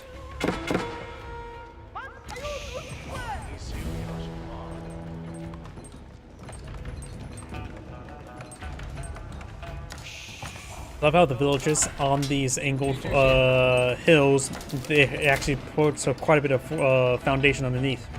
Very nice. We start currently bleeding off a decent number of resources.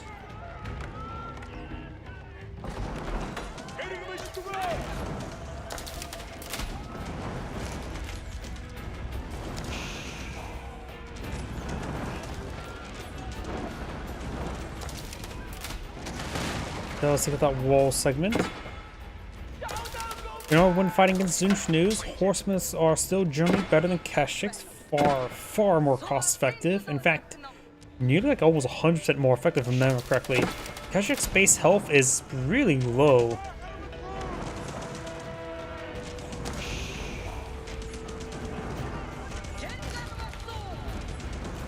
And with the horseman's high bonus damage, they are generally equal when fighting on 1v1 turn when fighting against archers, which is actually really bad for Keshiks. Against Zunchus, you just want to go for horsemen. Not to mention the extra mobility does help them quite a bit when fighting against archers to start stepping. You now have a hand cannon near slipping glass somewhere back here. Also being fortified as well. You have +1 range damage. Both nearby Karashes get +2 armor. Very handy indeed.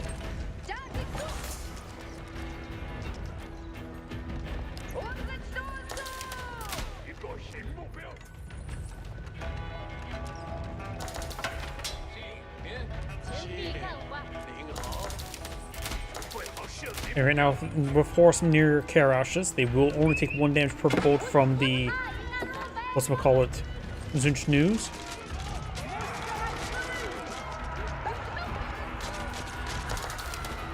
Still took a lot of damage there, though, because a lot of focus fire will still rip you apart. Outpost Overwatch activated, so get a little extra health going. Very nice. Muscovi Yazik now being researched, giving all of his heavy infantry +2 armor. Though also, since he advanced that stage, we'll start getting Roost tributes going.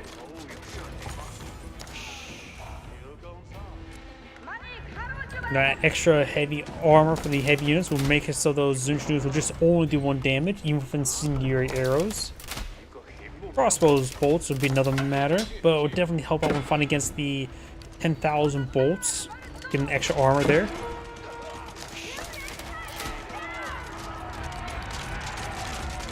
Archers firing away. Karash just needs to not be pushed forward like that. Can a Karash go inside the garrison by its aura effect? If it can, that would be immensely useful. But he lost the aura effect, so it gets far more vulnerable to these Zunchus.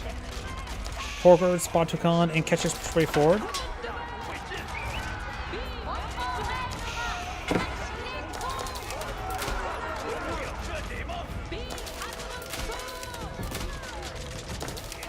Got a Scouting Falcon there. Another got attack Whistling Arrow. Very handy for these archers to engage these Zunchus. Does have +1 range armor, more hand cannoneer slits. Bit of a spear brace there.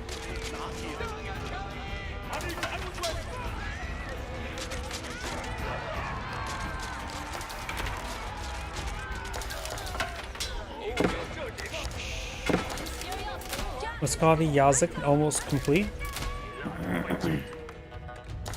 Thor can start torching down the Meditation Garden. It is disturbing it though, at least. Bird will find some of these villagers.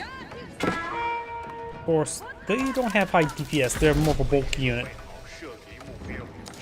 And Minik gets shanked by a bunch of villagers, didn't he?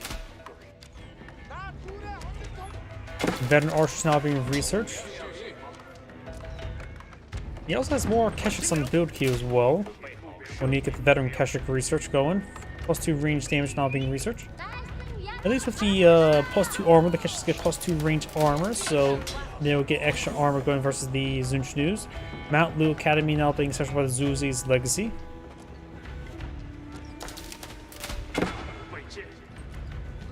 The amount of Zunchus and archers in the field, maybe a good idea to go for some Kipchaks. One for a large number of man-at-arms.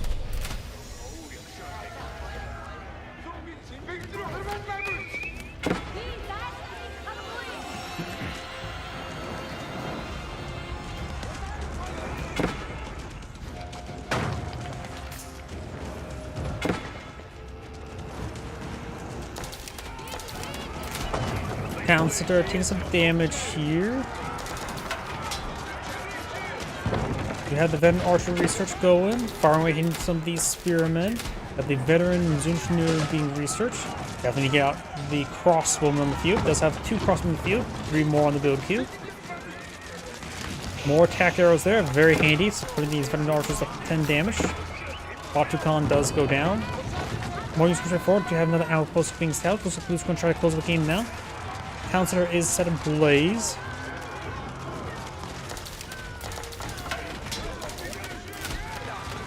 Man arms being pushed on forward. Horsemen trying to find raid some villagers. Zunchus are at 6 damage to get up to 7 this age. Veteran Torvards are up to 7 range armor, so they only take 1 damage per bolt, whether or not there are caches nearby. And man-at-arms as well, with the +2 range armor as well, they will only take 1 damage from these guys, regardless if they get the +1 range damage or not. So right now, Roost man-at-arms, or not Roost man-at-arms, Golden Horde man-at-arms is definitely the good way to go. Townsend is set ablaze, and is still burning down. More man-at-arms being summoned, very nice. Gonna start save that stone and try to defeat ×3 deployment. Villager gets intercepted.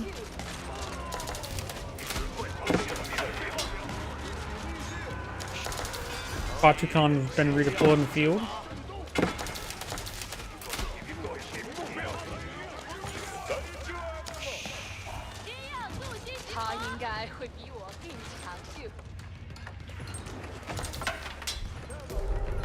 Monster being salvaged on the field, trying to collect some relics. Battery ram now being deployed in the field.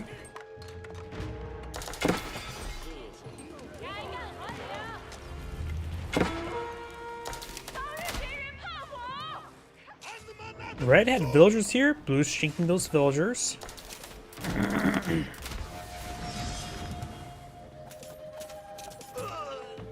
Looks like all the meat has been cleaned on up. And those villagers are going to just stand there and take it. We do now have Ovo offering 1 being researched. Got a round of roost tributes on the field as well.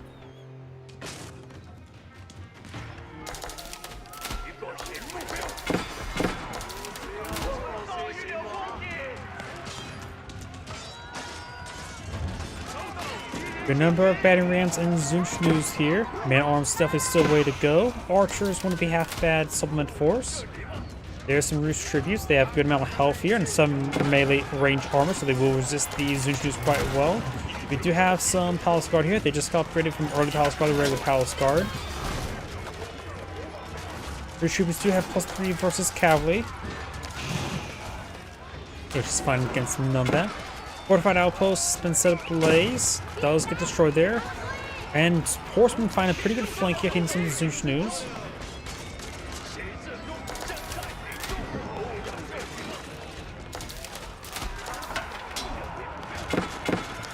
Horsemen, veteran horsemen near Karash, they have 6 range armor, so they will resist the damage of the veteran Zunschnoos as well when they're near Karash once again. They saw the battering ram there. Town center, was that saved or rebuilt? Had it been saved. Doggo demands head pats. Blue's trying to collect up some berries here. Also has a stockyard up here that's a little bit too exposed. It is a food drop-off point, which the gear also is a food drop-off point.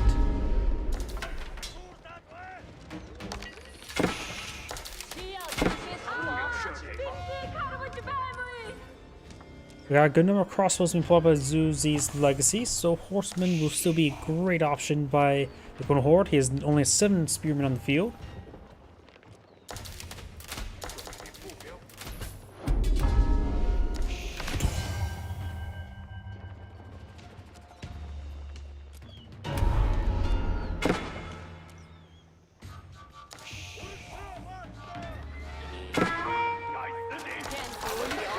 Batu Khan does go down.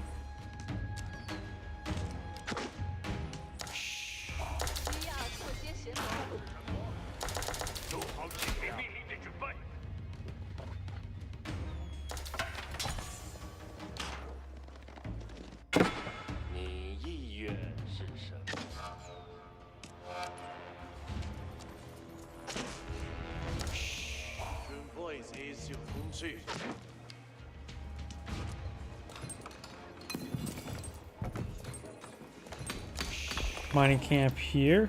Observation post being obtained. Sacred site has been obtained. Monk here. Another Ovo here.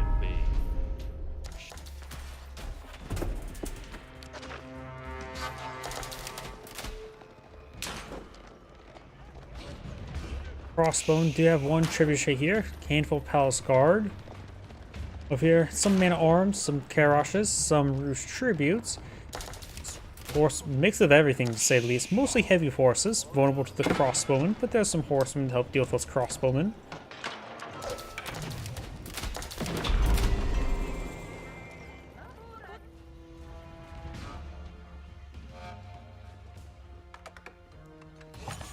Number of Sagi guards here. We do have a second town center by the Roost player, or by the Golden Horde as well. 83 versus 111.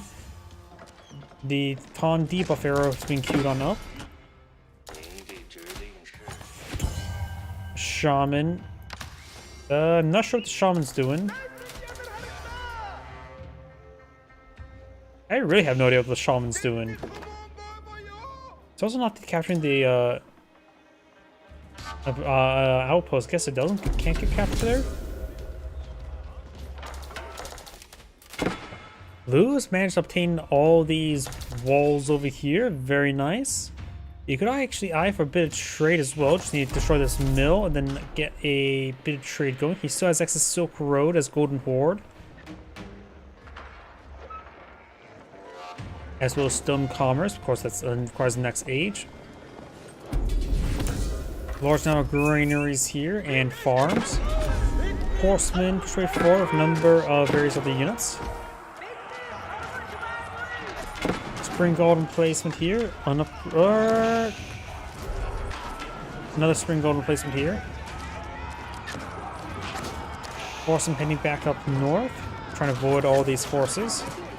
Trebuchet firing away against somewhere. Big line stone walls trying to be established by red.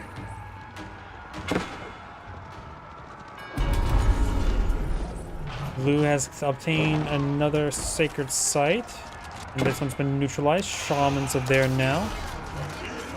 Horsemen trying to go forward, but there's way too many forces here. Autocon goes down once again. Fortified outpost being destroyed.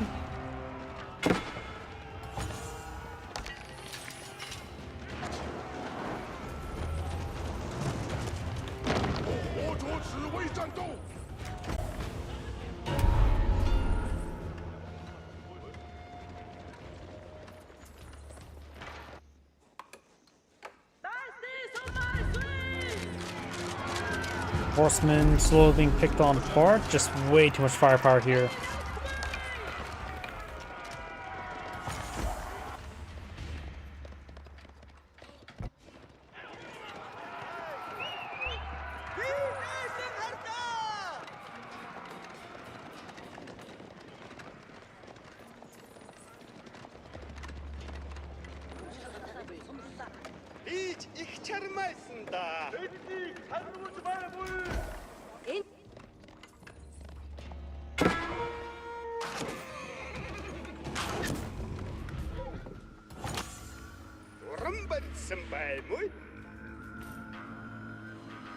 Stone army is now being researched. Of course, they'll give him access to all of his unique units.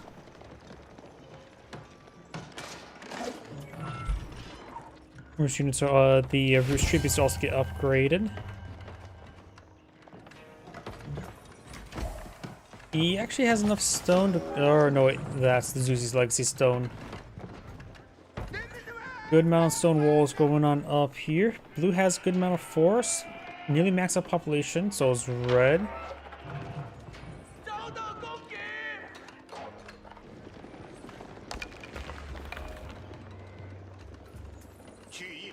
Temple of Sun's almost complete, which will give him configurable bonuses. Both by default has Divine Haste.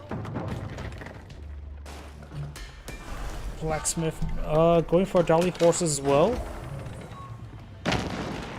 All this various stuff being set ablaze.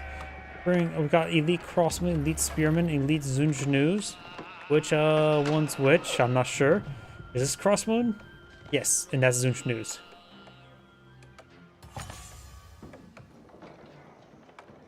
Level 1 stockyard being researched now.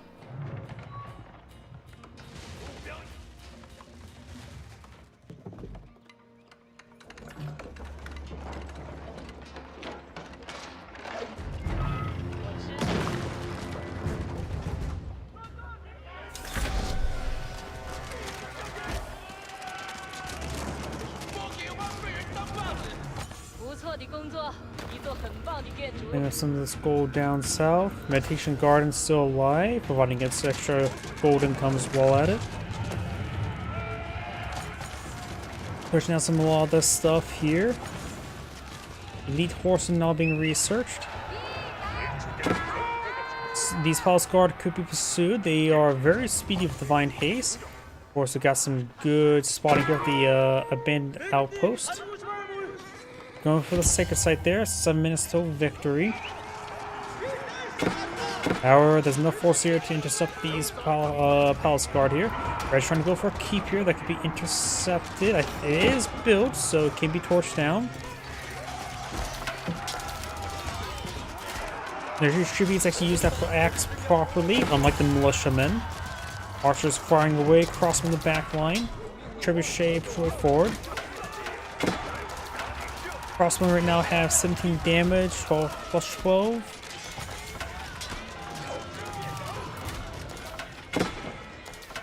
Elite Archers got now Glorious Charge being researched. Elite Man at Arms, Elite Archers. Got a Bombard there. Bombard needs to start shooting away against that outpost. Horsemen now connecting on in. We've got a scouting falcon here.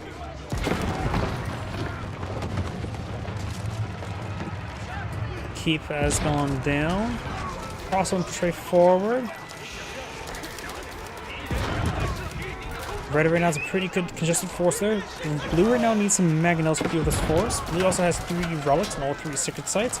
Red only has 2 relics. There's gonna be a good amount of resources going for biology now. Just spent a lot of stone on something, probably some Togard stuff.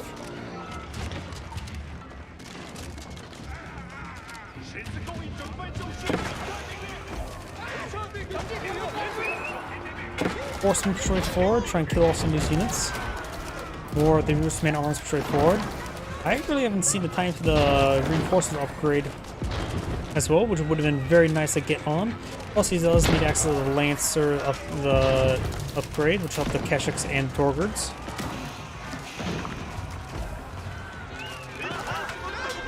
Had armor would have been very nice. A lot of things could be very useful. Let's go for more horsemen. Particularly if he needs more regular horsemen at the moment. Batikon in the field. There's activate attack arrow there. More Torgards pushing forward. Got some King Cannoneers being pulled in the field. These are nice benefits from the attack arrows. Spearmen being pulled in the field. I think Kipjacks would be particularly effective right now. He has a lot of gold at the moment. Needs more food and wood.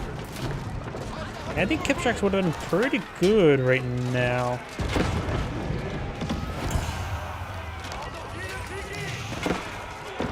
He's fighting a lot of light units, and the Kipjacks uses food and wood to preserve his gold, though he has a lot of gold in reserve. Mangonels would also be very nice. He has only the 1 field right now, but is being affected by attack upgrade increases. Glorious Charge is activated there. Keep goes down, fortified outposts are going down. And Canyon is firing away. Blue's still pretty low in food. May need another Stockyard upgrade. Of course, that's the remainders of stone there. Six side being decaptured by some horsemans.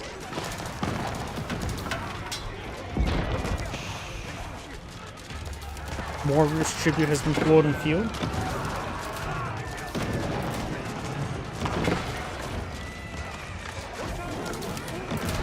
Good damage there.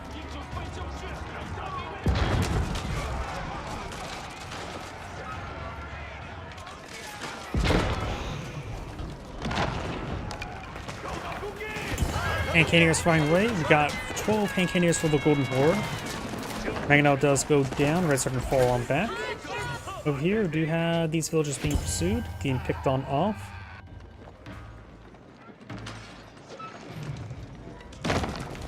Gate does get set ablaze.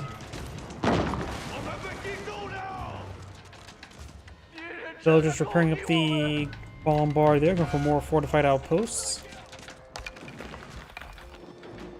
Wooden palisade wall being cleaned on up. Keep unable to be deployed on top of a barracks. One horde player still quite a bit of resources. Both players have a pretty good amount of villagers. Both sides could use more military units. Blue's not maxed out population. Red is maxed out population. Maybe a little bit too many villagers at the moment. Good eye for Zuzi's library and go to Ming Dynasty. I can't remember what the Ming Dynasty does for Zuzi's legacy. So, Yuan Dynasty reduces the cost of units, which could be very nice, but I think he needs quality, which Ming Dynasty could provide. Plus, he'll get access to some very powerful upgrades. And right now, the amount of crossbow in the field, he could supply saying to get about 10,000 bolts. And horsemen now being blown in the field, maybe some fire lances. I don't know if horsemen's finding it wouldn't be half bad to go for some spearmen fire lance as well. Silk bowstring, incendiary arrows not being researched. We've also got incendiary arrows over here.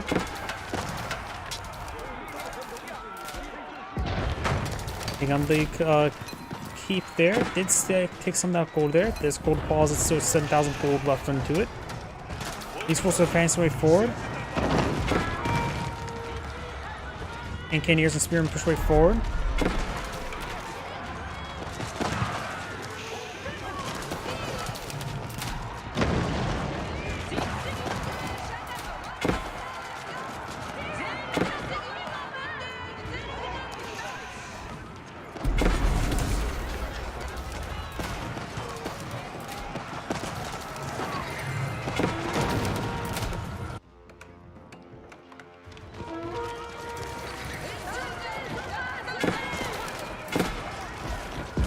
Horseman trying to go for these trebuchets. Gains good damage there. Does take one of the trebuchets. The second one will go down as well. Very nice. And now blue does have higher value on the field. 2 bombards firing away. Just one hitting this keep at the moment. The other one's somewhere else. Down south, villagers quickly up shrubbery. Fortified outpost down here as well for spin golden placement. More fortified outposts being established over here. Can go for glorious charge.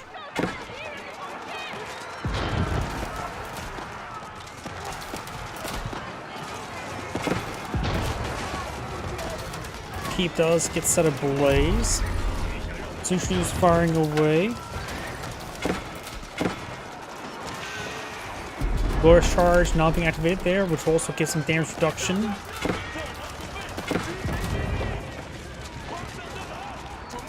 Mark target arrow is there. A couple more half arrows as well. Golden Horde players having trouble reinforcing at the moment.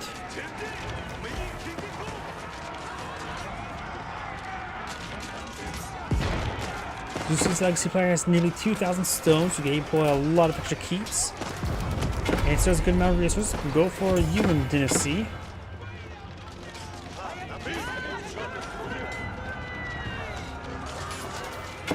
And Cannoneers, man-at-arms, horsemen trying to intercept these forces.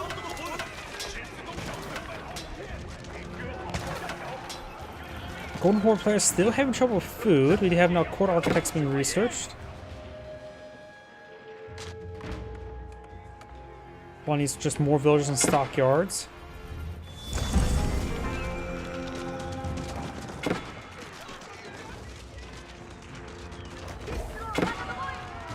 Got chemistry and court architects being researched by blue.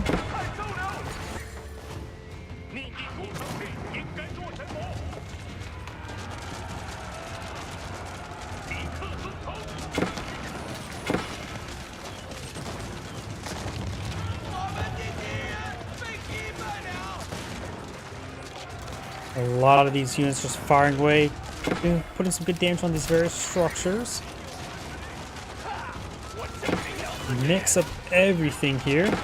Definitely get up more horsemen. I wonder if he has some of the advanced upgrades of the horsemen. Nope, he does not, which I think is a bit of a problem. He only has 200 stone at the moment and needs all those upgrades. Particularly, I would say padded armor. Giving them +2 armor and 20 health would really help him fight against the Zunchnoos. The Zunchnoos right now have 11 damage and a little bit and some because of the precision increase. And right now, the horsemen have what? Elite horseman has right now 8 armor. With Karash nearby, 9 armor. If it gets padded armor, they will take very little damage from the Zunchnoos. He needs padded armor. Not mention the extra health will help him out.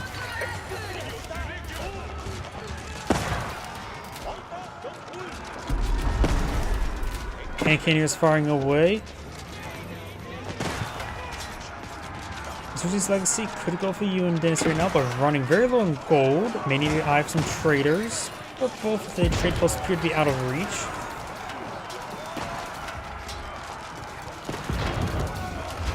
Got a Scouting Falcon there. Mark target on all those units. Who's now counterattacking. Bataran's now being summoned. Zeus's Legacy is going for a very good number of horsemen. Here's up Dolly Horse increasing their attack speed, which is very nice. Good amount of forward infrastructure here. He always go for a divine charge, improved damage of his cavalry.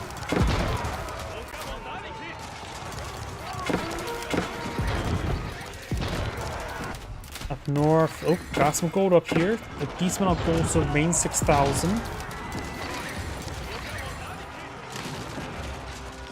Blue's managed to push his way forward.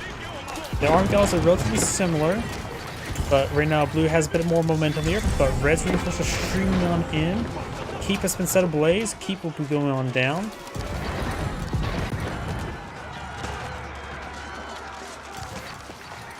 Golden Horde has a nice stockpile of resources, so does Zeus's Legacy.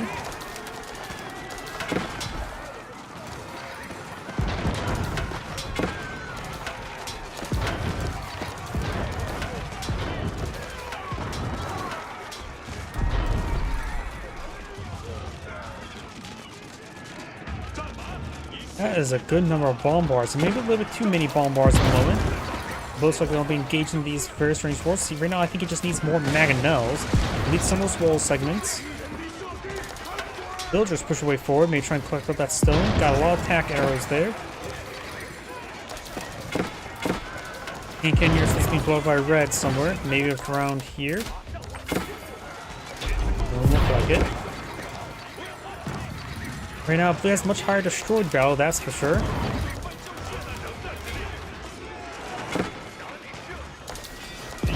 These heavy infantry units are really resistant to the damage to those elite Zunchnoos. Thanks to extra armor. His opponent has not been pulling too many crossbowmen, so horsemen overall and heavy units is still overall good choice for the Golden Horde. Head armor would be very nice though for those horsemen. Villagers do destroy, or the horsemen do destroy that battering ram. All these batterings being intercepted. The Golden Horde has plenty of wood at the moment. Problem is, the blue's not maintaining maximum population, while Zuzi's legacy is. Has a nice even amount of resources remaining. Blue has a little bit lopsided, can always just go for more mana arms. The moment would be very cost efficient. Mana arms will be super effective for us as the horseman. But I don't think he has elite army attacks at the moment.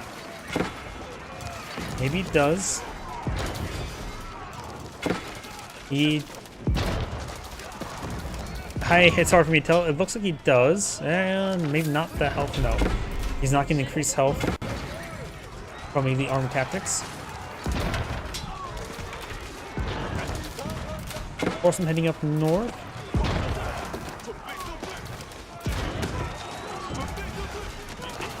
And he's now going to go for earthen core defenses, giving fortified outposts more health and armor. Not to mention palisade walls, which is more important with that aspect. Villagers trying to escape. Now those forces got some traders here, so he needs to clean those up.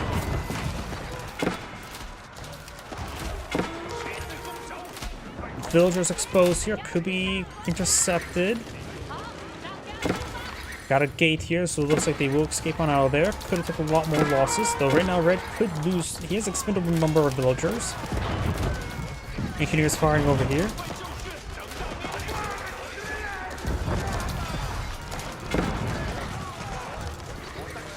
And Canneers engage some of these archers, or Zunchnoos.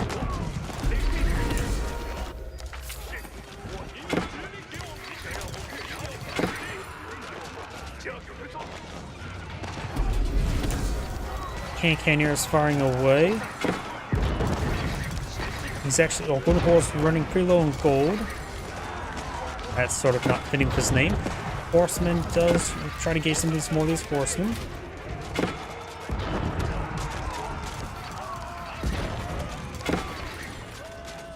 Got Batukan here. Go for more mana arms, more batting rams. Not any more horsemen, going for another hand cannoneer. Has a couple of Karashas being put on the field.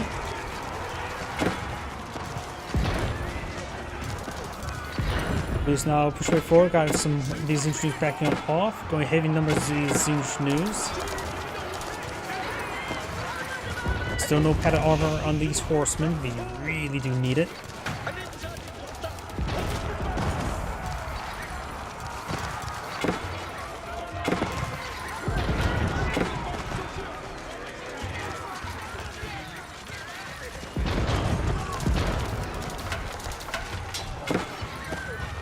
These forces are going to fall back there.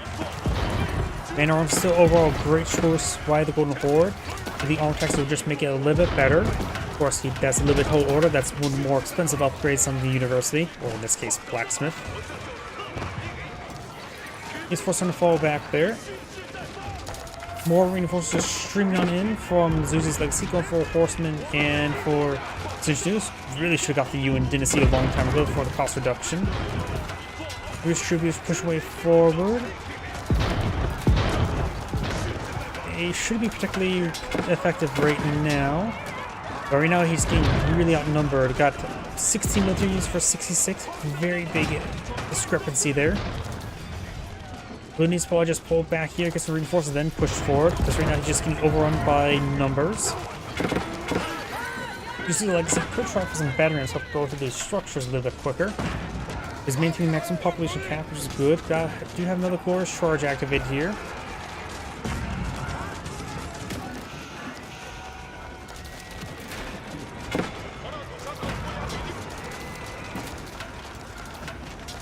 Oh, for the glorious charge is making these battery rams charge pretty quickly.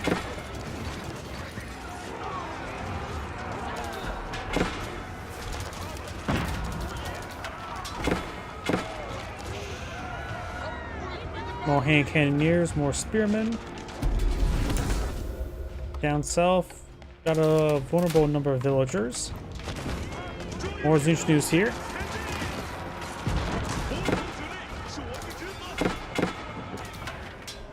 Glorious charge being established here now, but it is getting set ablaze. Does go down. Does not get the glorious charge cast. Oh, no, that was the attack arrows, not from the glorious charge.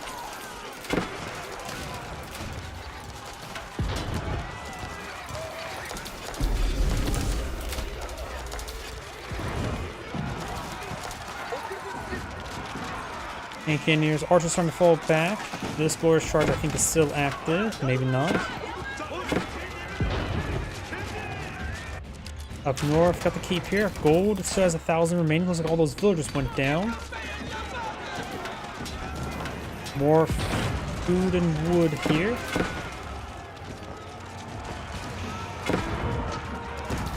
Red's starting to fall back a little bit.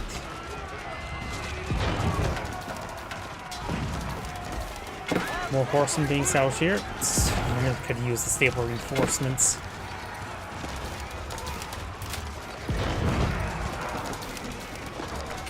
That could have gotten so much value had the stable reinforcements just make all of his horsemen deploy out in groups 3. It's so powerful. Got now a weakening arrow there.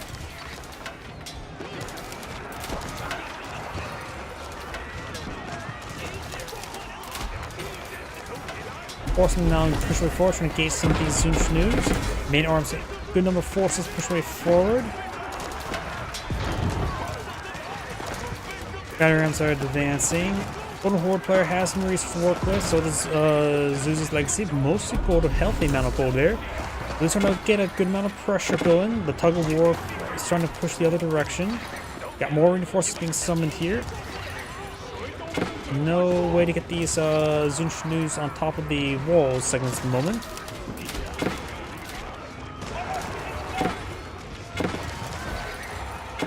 Horsemen push way forward, and Zunchnews counter-attacking. Archers and spearmen push way forward for the Golden Horde player. Similar army values as well, so just a bit of a grind fest. More attack arrows there, archers firing away, more horsemen and archers push way forward.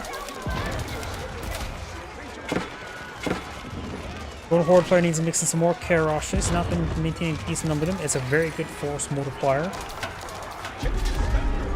This one to fall back. Blue right now has a larger army down the field. Has a much higher destroyed value at the moment as well. Battery rams trying to push way forward. This game can still go either way. Golden Horde players trying to run low on wood. Maybe some Magnolias wouldn't be half bad. Maybe start rallying reinforcing the top of the walls. You get a very good hard point up there. Red's starting to lose some forces, having trouble remaxing. Blue's maintaining good maximum population. Finally going for padded armor. That'll make his horsemen far more resilient to the elite Zunchnews. Take about 3 times less damage. Or 2 times less damage. And those bolts do add up. Not to mention they have a little bit extra health, makes them go even farther away. Red's reinforcements, Red's starting to, and Red backs of the game. This is Android saying thank you for watching, and on to the next replay. I have time for one more replay tonight. Oops. Trying to clean that one up.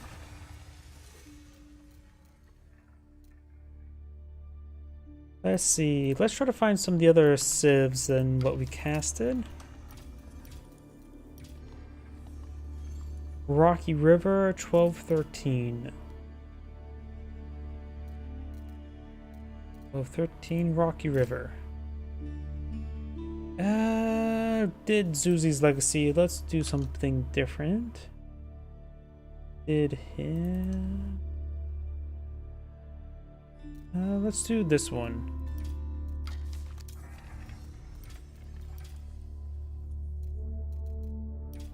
Sunken Lands 1220. Is that this one? No. Yes.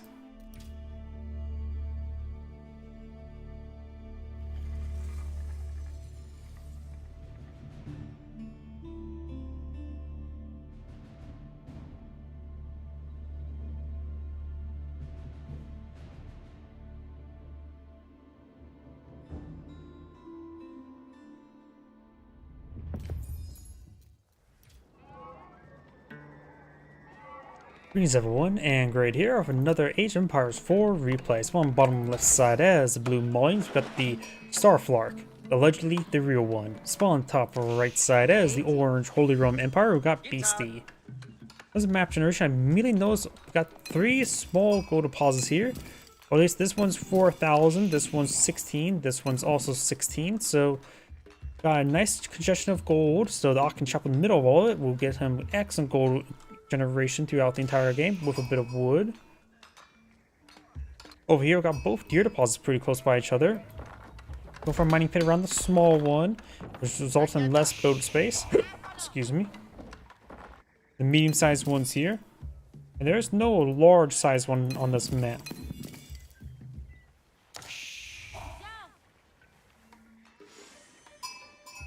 Out there empowering these units. Has enough gold to age on up.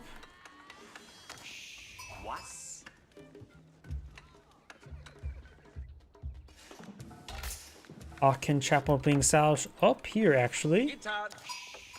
Maybe it'll reach this stone deposit, but it does get pretty far away. So interesting spot for Agion Chapel.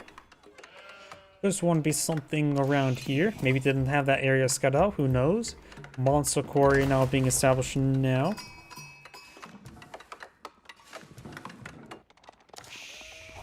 Got a good number of sheeple there.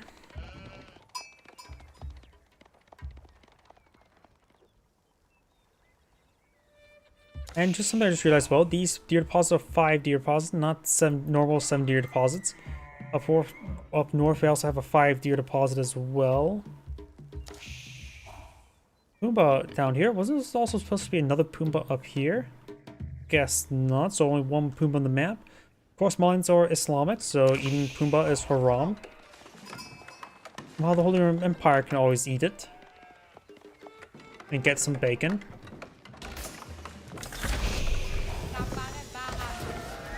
Stable being floated in the field, maybe some warrior scout play. Agion Chapel now floated in the field. Go for another mining pit over here. You have now the veteran Donzo or veteran warrior scout research, or regular warrior scout, blah. The vanguard scouts stabbing villagers. Villagers trying to build a secondary town center in the middle of all this gold deposit. Provide some good presence in this region. Warrior scout backing on off.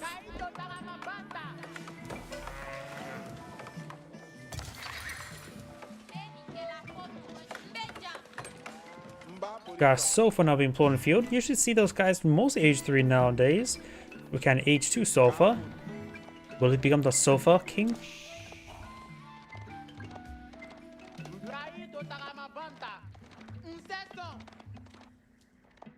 We do now have the scout here.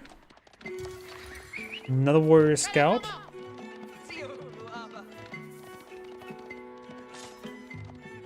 Sofa does connect. Sofas are faster than normal heavy cavalry. Warrior scouts are slower than normal horsemen. but they are effectively the same speed. I don't know why they aren't just the same movement speed. It just feels weird that they're 0.202 off each other.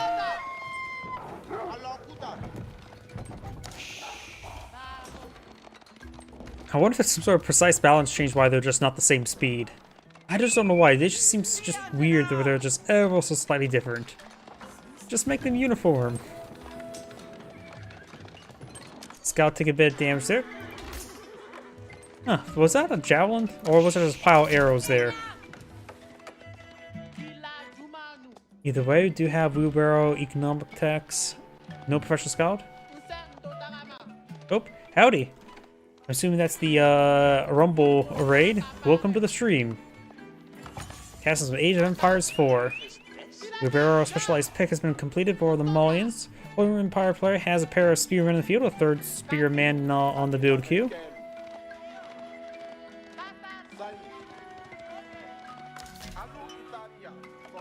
Got a number of farms going on up, nowhere near aging on up. Mullion player is closer, but not super close.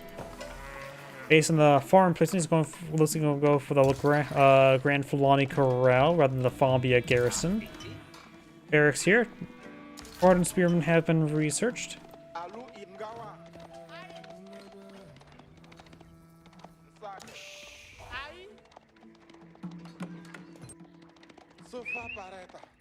Sofa heading over to the right of there. Warrior scouts find some of these villagers. Need some damage. Single spearman pursuing. Of course, these guys have high health regen. Oh, the Sofa doesn't have any high health regen. The warrior scout has pretty good health regen, so we'll recover in no time. More economic text by the Holy Room Empire player. The Holy Room Empire player is just sort of digging in a little bit. House going on up here.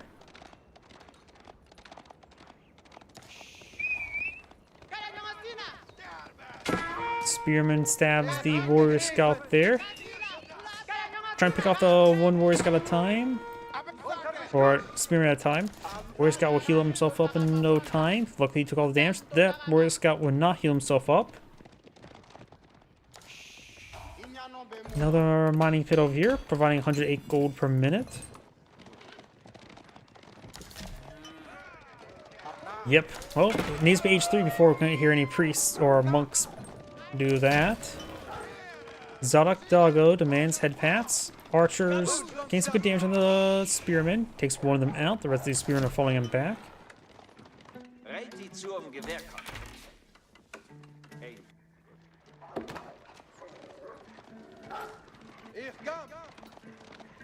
Ten spearmen on the field right now for the Holy Room Empire player. Oh, enjoy. Get some good rest. Depending on what day it is.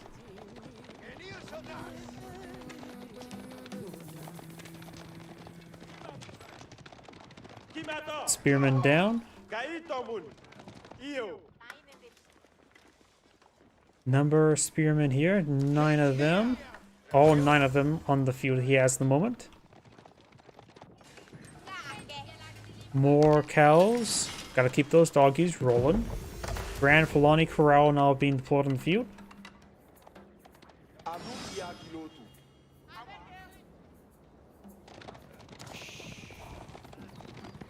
Regni's Cathedral now on the build queue as well, so both players are aging on up. Looks like 12 villagers versus 8 villagers, so the Regni's Cathedral will be built first.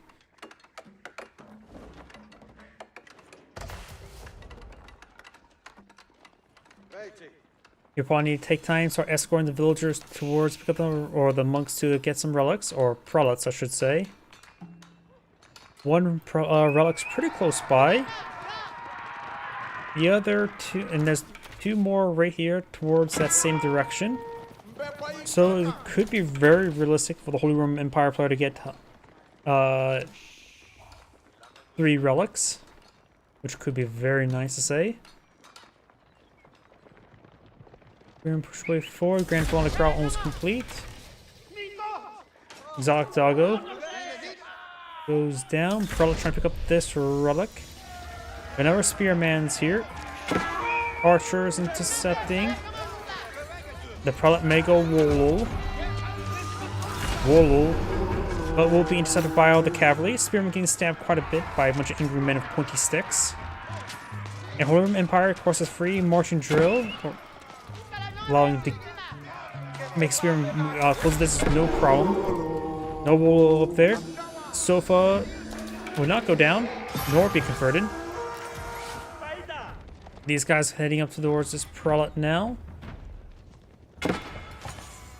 Archer getting stabbed once again. Got a couple more spearmen there. Prelate will be impaled and become extra holy.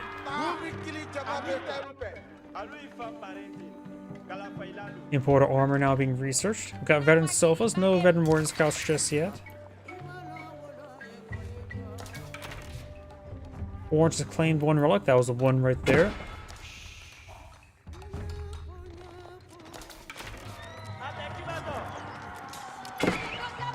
Prelate being intercepted. Let's get inside the outpost, inside the capital.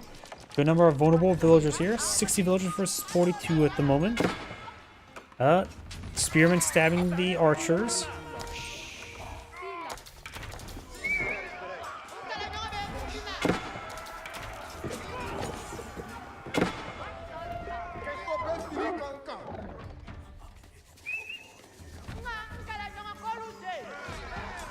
Villagers getting impaled.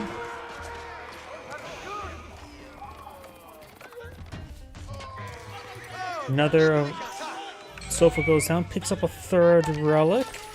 Blue's not obtained any relics. Blue does have a one imam in the field. This relic is...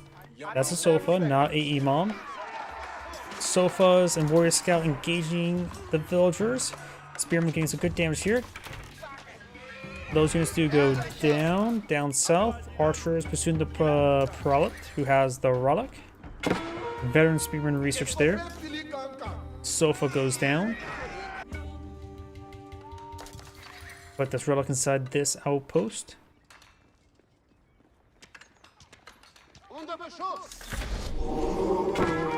Blue does get impaled. Relic gets inside the outpost. We do now have 200 weapons and the blunt weapons being researched. Doesn't mean you actually need to get the blunt weapons researched unless the opponent really gets for sofas. Once he gets blunt weapons, then his opponent should just not deploy sofas for the rest of the game. And of course, he's not really fighting against too many man-at-arms at the moment. Archers being killed by a bunch of spearmen. Prelate here, could Wolo.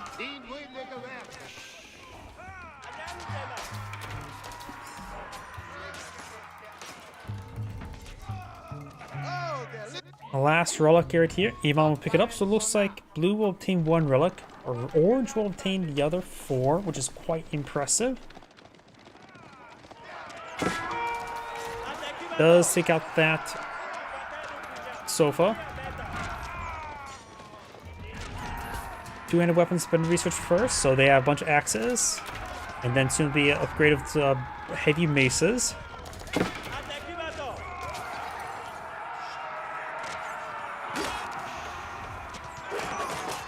Whacking some of these archers now. You can really hear the whacks. Sofa's gonna have a bit of trouble here. Another wall up here. It was Blue's wall. Did that rock get thrown inside the forest?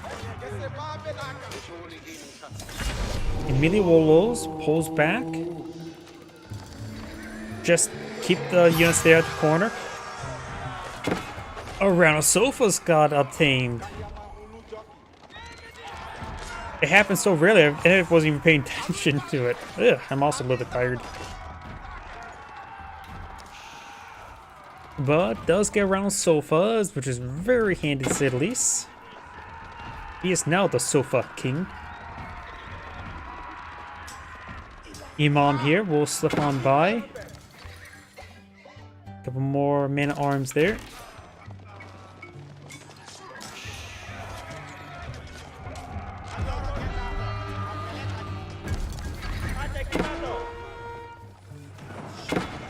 Man-at-arms torching down the pit mine.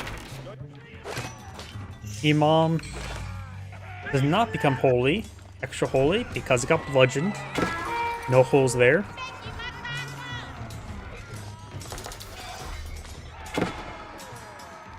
We do now have the devoutness research.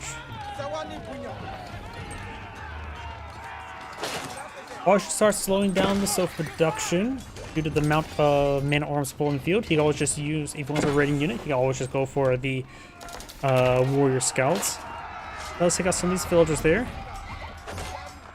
Cisternic Abbey's not being researched, which is like the English version of the mill upgrade, but far more expensive.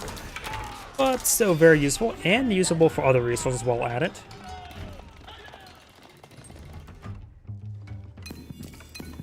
Which will actually be useful for collecting up the nearby gold of these deposits here. That all 2,700 gold. It would be very nice around these other resource deposits as well. We now have the survival techniques being researched.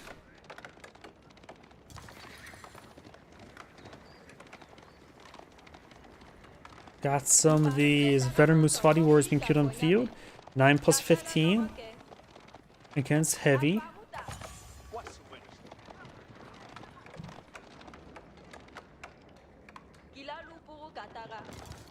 Who's moving around? Do have these forces heading down south. And pit mine here is not been rebuilt and gone.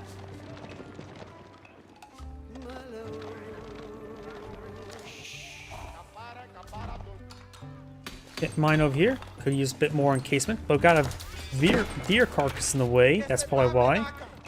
Outpost here doesn't scream golden placement. And of course has extra emergency repairs in case of emergencies. Good number of man-at-arms. We got just mass man-at-arms being pulled in the field. We got poison arrows. I'm not a big fan of the poison arrows because damage over time effect is just too slow.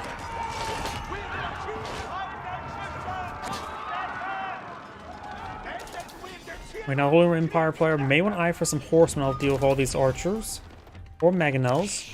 Mangonels will probably be a bit more properly paced for the man-at-arms. He's going for some lance connects, which are light infantry, which will be countered by those archers, but do very well with his Musfati warriors. Still see a good number queued on up. There we go.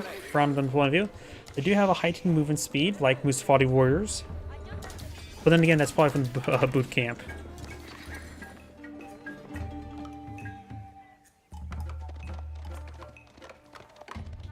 We do not have herbal medicine. Nope, herbal medicine gets cancelled. Siege engineers has been researched by the mulling player, so maybe I can put some forward batting rams. Has 200 wood. Plenty of resources. Good. Not enough for aging up. And he's too far forward to try holding back now. Relic inside that outpost with a spring gold replacement. Emergency repairs will likely be deployed relatively soon, like right around now. Emergency repairs. Got some lance connects. They immediately got picked off before getting slices.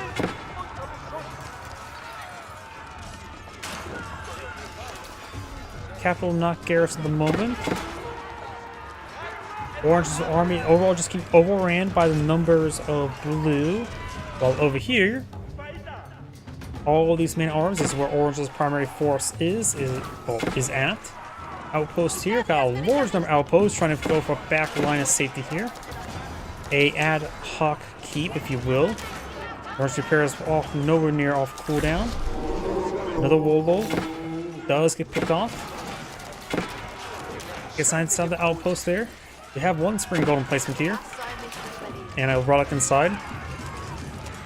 More Cisternic Abbey's auras, which provides that much radius. Not great. Enough for our farms. More lance connects on the field over here. Blue so far kill off 46 villagers. Blue, orange down 60 villagers versus 54, evening them out quite greatly. Lance connects gain some decent splash damage now. Villagers still running around. Get inside the capital. Nope, they were repairing the capital. Get inside the capital now. sofa's being cleaned on up over here. Man at arms, looks like they may have been cleaned on up. They have some number of villagers. Cisternic abbeys versus cattle farms, and the cattle farms are providing more income at the moment. Not to mention all of a good number of oranges villagers are hiding away. So he does have 3 relic right now of gold income. This 4th relic is right here at the moment.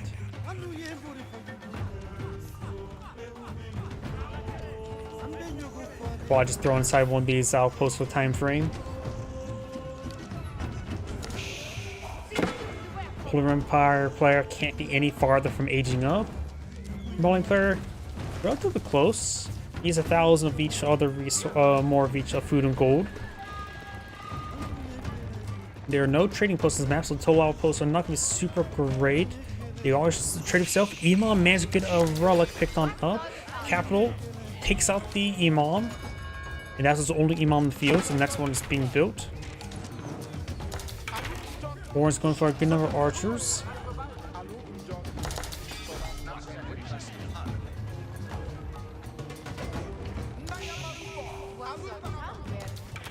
Got an archer research on the way for the Holy Roman Empire now. We've got some battery rams being forward deployed now.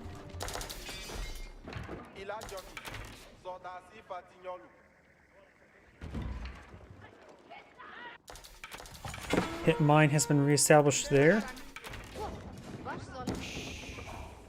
Batting rams. Oh, spring golem placement.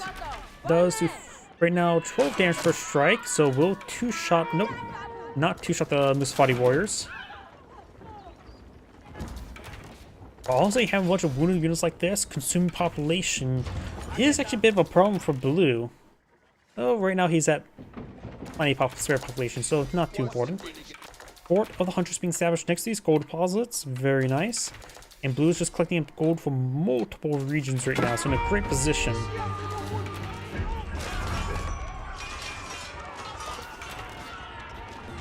Archers need to focus on those Musfati warriors. Picks up a relic there, goes for a Wolo. Immediately gets focused down by the archers.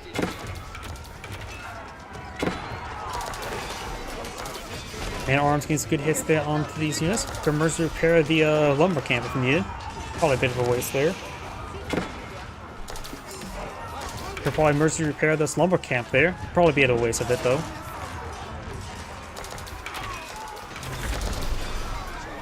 Blue's now aged on up, but not a whole lot of resources for the elite and University of Techs. Orange need to get a pro out there to pick up that relic. Put him one side of his outpost in the back.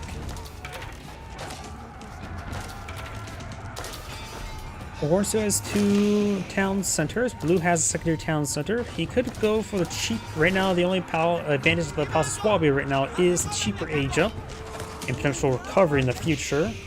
It may be better to go for the Elspach Palace for the extra defense. Of course, it will be a bit more expensive. And right now, Holy Empire player still needs another 2,000 food. Let's pick up that relic. You have good gold income from these relics. Nice thing with the Elspach Tower, it also acts as a keep, so you can get access to 5 Black Riders. Spearmen and man-arms get some good damage there.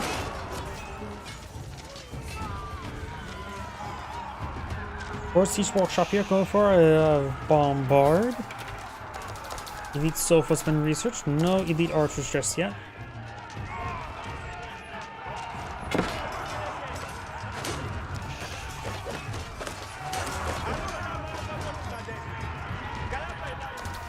Horsemen taking for the Sofa super bad damage there. There's a Bombard, and that's a very expensive loss here.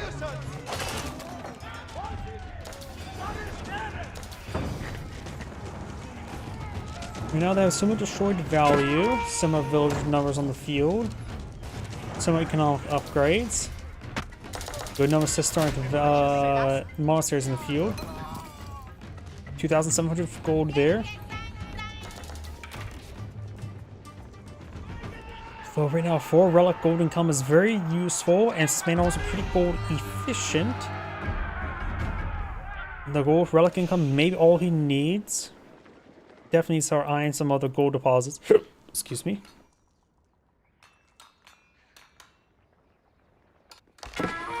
Archers advance way forward, finds the fort of the Huntress. Also swapping going on up.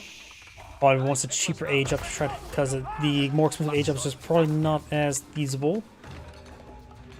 It's feasible. Could use the extra villagers. Ugh. I think Elsewalk Palace may be better at this situation.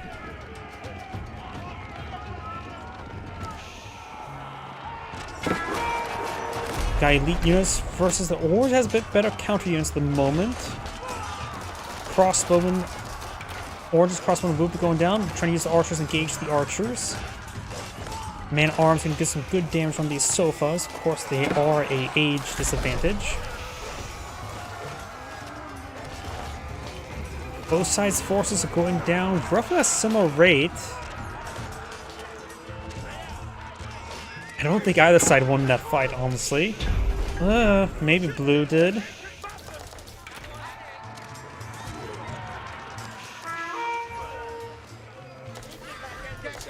Orange has more reinforcements over here, going for more archers, more swing, elite man-arms, more range armor. You can offer upgrades here for blue.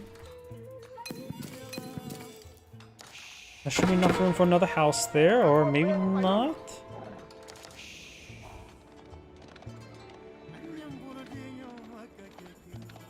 If there's not enough room, you could delete both these and sort of have this one diagonal a little bit far away. You can do it like that if I remember correctly. Or wait, maybe not. I'm thinking about English farms.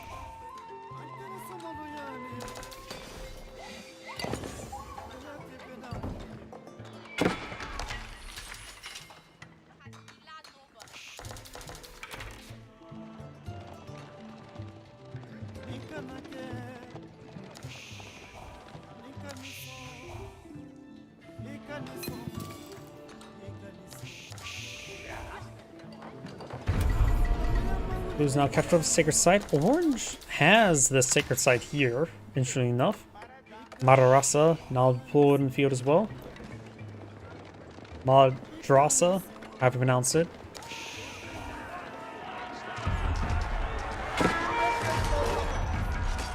Archers engaging. Spearmen tickets some of the sofas there. Elite archers, Tidewarn. Tidewarn's probably pretty useful right now. Elite armor tactics is going to be very far away. He is nowhere near enough gold.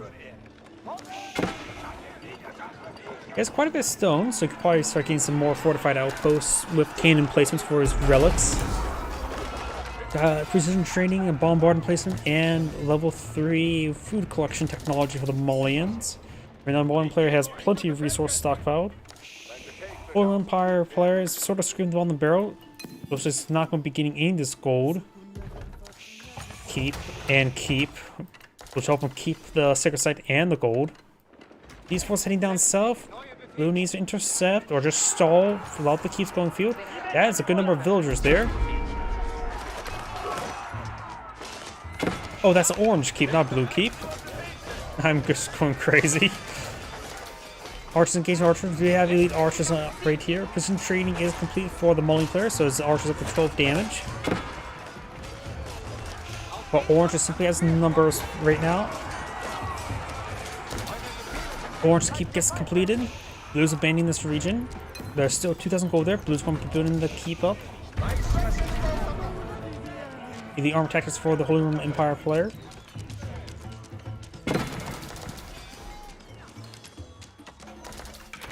We'll be torching down the keep there.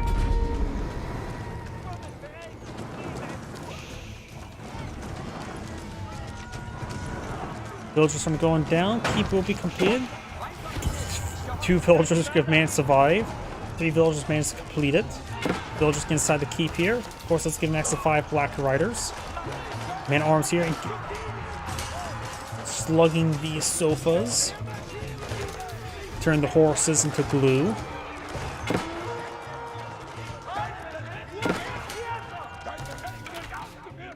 We do now have a lumber camp here, outpost here. This is going to be torched on down. Culverin being queued on up. Got archer man-at-arms versus archer sofas.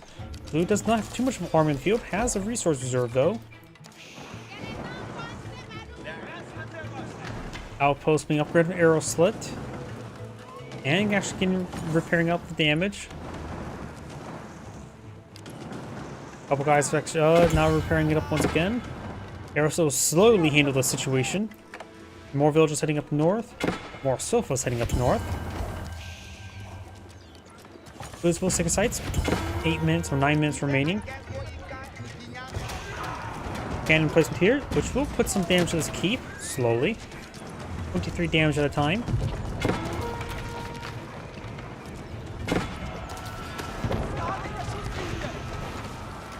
Keep does get set a blade. Archers engaging archers. Up north, most of these villagers going down. He has an expendable number of villagers. Has a good amount of wood and food. I can go for some horsemen or just more archers in general. Right now he only has 2 archers in build queue. 1800 gold remaining. Get it. Second side has been decaptured. Various production structures back there. Big round of production structures. Looks like all barracks. Nope, a good amount of barracks and archery ranges.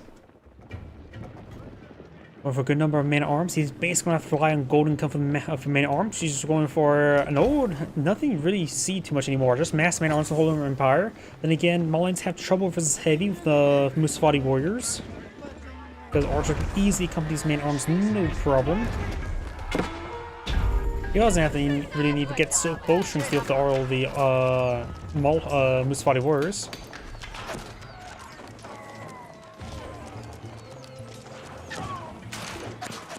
A lot of spring gold in place in the back line.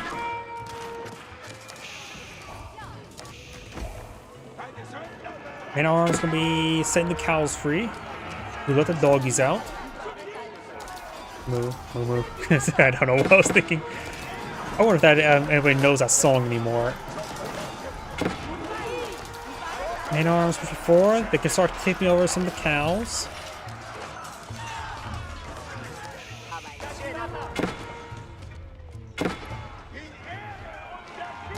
Man-at-arms lords to get picked on off. So far at least have +4 for infantry, effectively armor piercing. Do now silk bowstrings now being reached by the Holy Roman Empire player.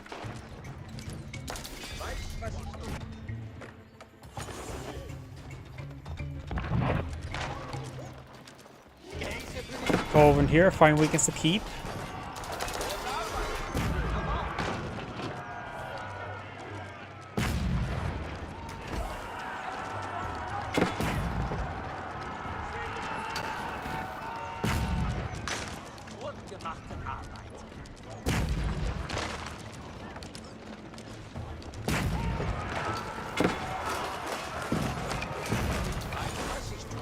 That's good damage. Got another culverin pushing forward.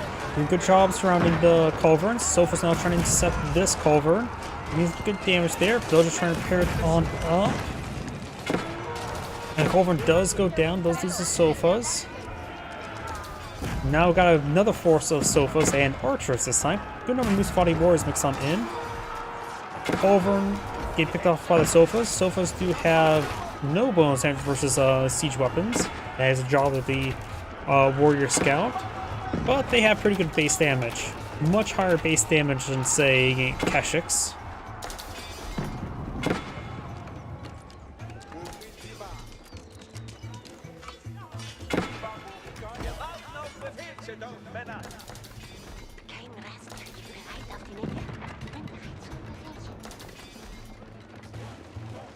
Another man-at-arms here.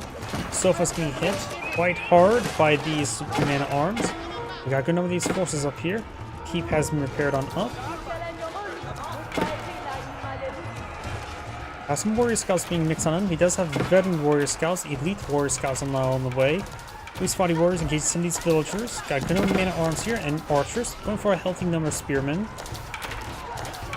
Musafati warriors are still stronger than spearmen in 1v1 combat. However, they cost gold rather than wood.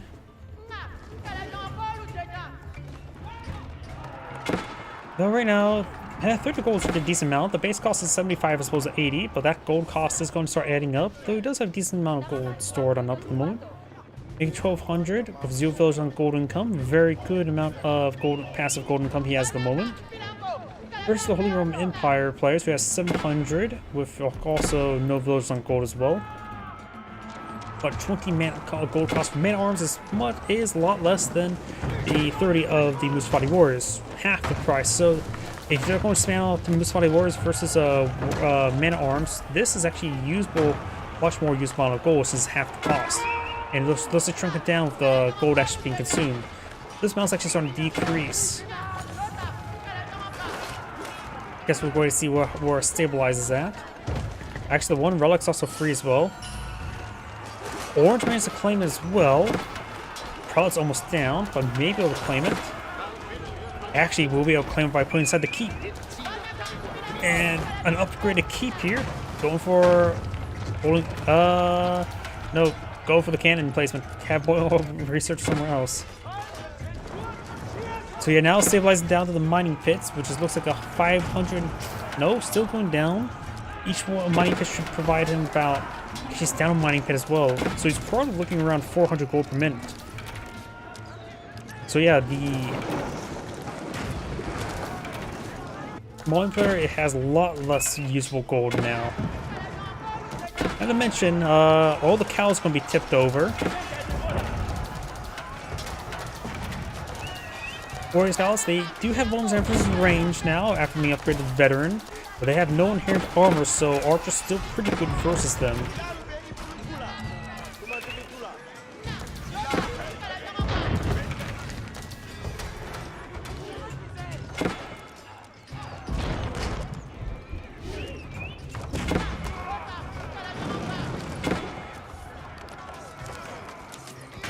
So we're going to take out some of these villagers. Those on the far side trying to torch down the battering ram. Very nice. Arch still here. The keep needs repairs. Picks up the relic and going to try to run away. That probably has 6 health remaining. He has probably carrying more blood in that relic than he's carrying in his body. Battering ram's now engaging the keep there. Villagers torching down the battering rams now. Does drop the relic. One imam in the field somewhere. Iron's battering down the fortress here. We'll see stabilized at 500 gold per minute versus 800. 25 more man-at-arms to build queue, with a good number of archers on the build queue as well. Healthy amount of food and gold to work with. Some healthy amount of wood to work with, honestly, as well. One player has plenty of food and wood. Just more archers, and doesn't have probably even veteran Dons. Doesn't probably even have hardened Donzo research.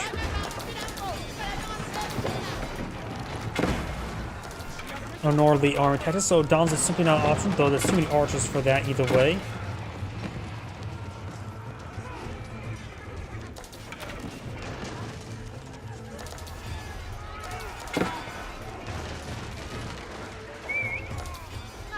Orange has a number of patterns for field, 4 on the field, 4 on the build queue. Most fighting warriors engage the villagers. Villagers may just turn around and start shanking them.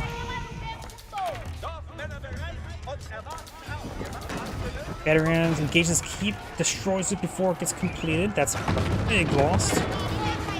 That's all of his stone there. Not looking good for Mullen players. Down to 60 villagers. The cows are still tipped over.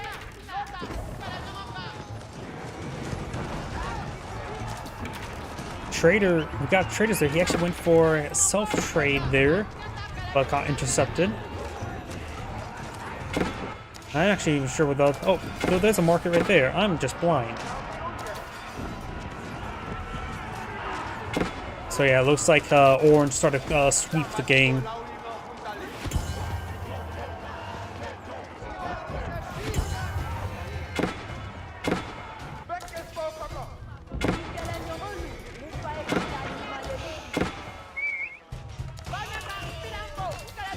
Orange also has some villagers down here. Right now, losing the villagers will allow them to build a large military force field. Has 109 versus 45, more than twice the value as well. And blue goes back to the game now. This is Grade saying, thank you for watching, and on to the next replay. And that shall do it for me tonight. So everyone, thank you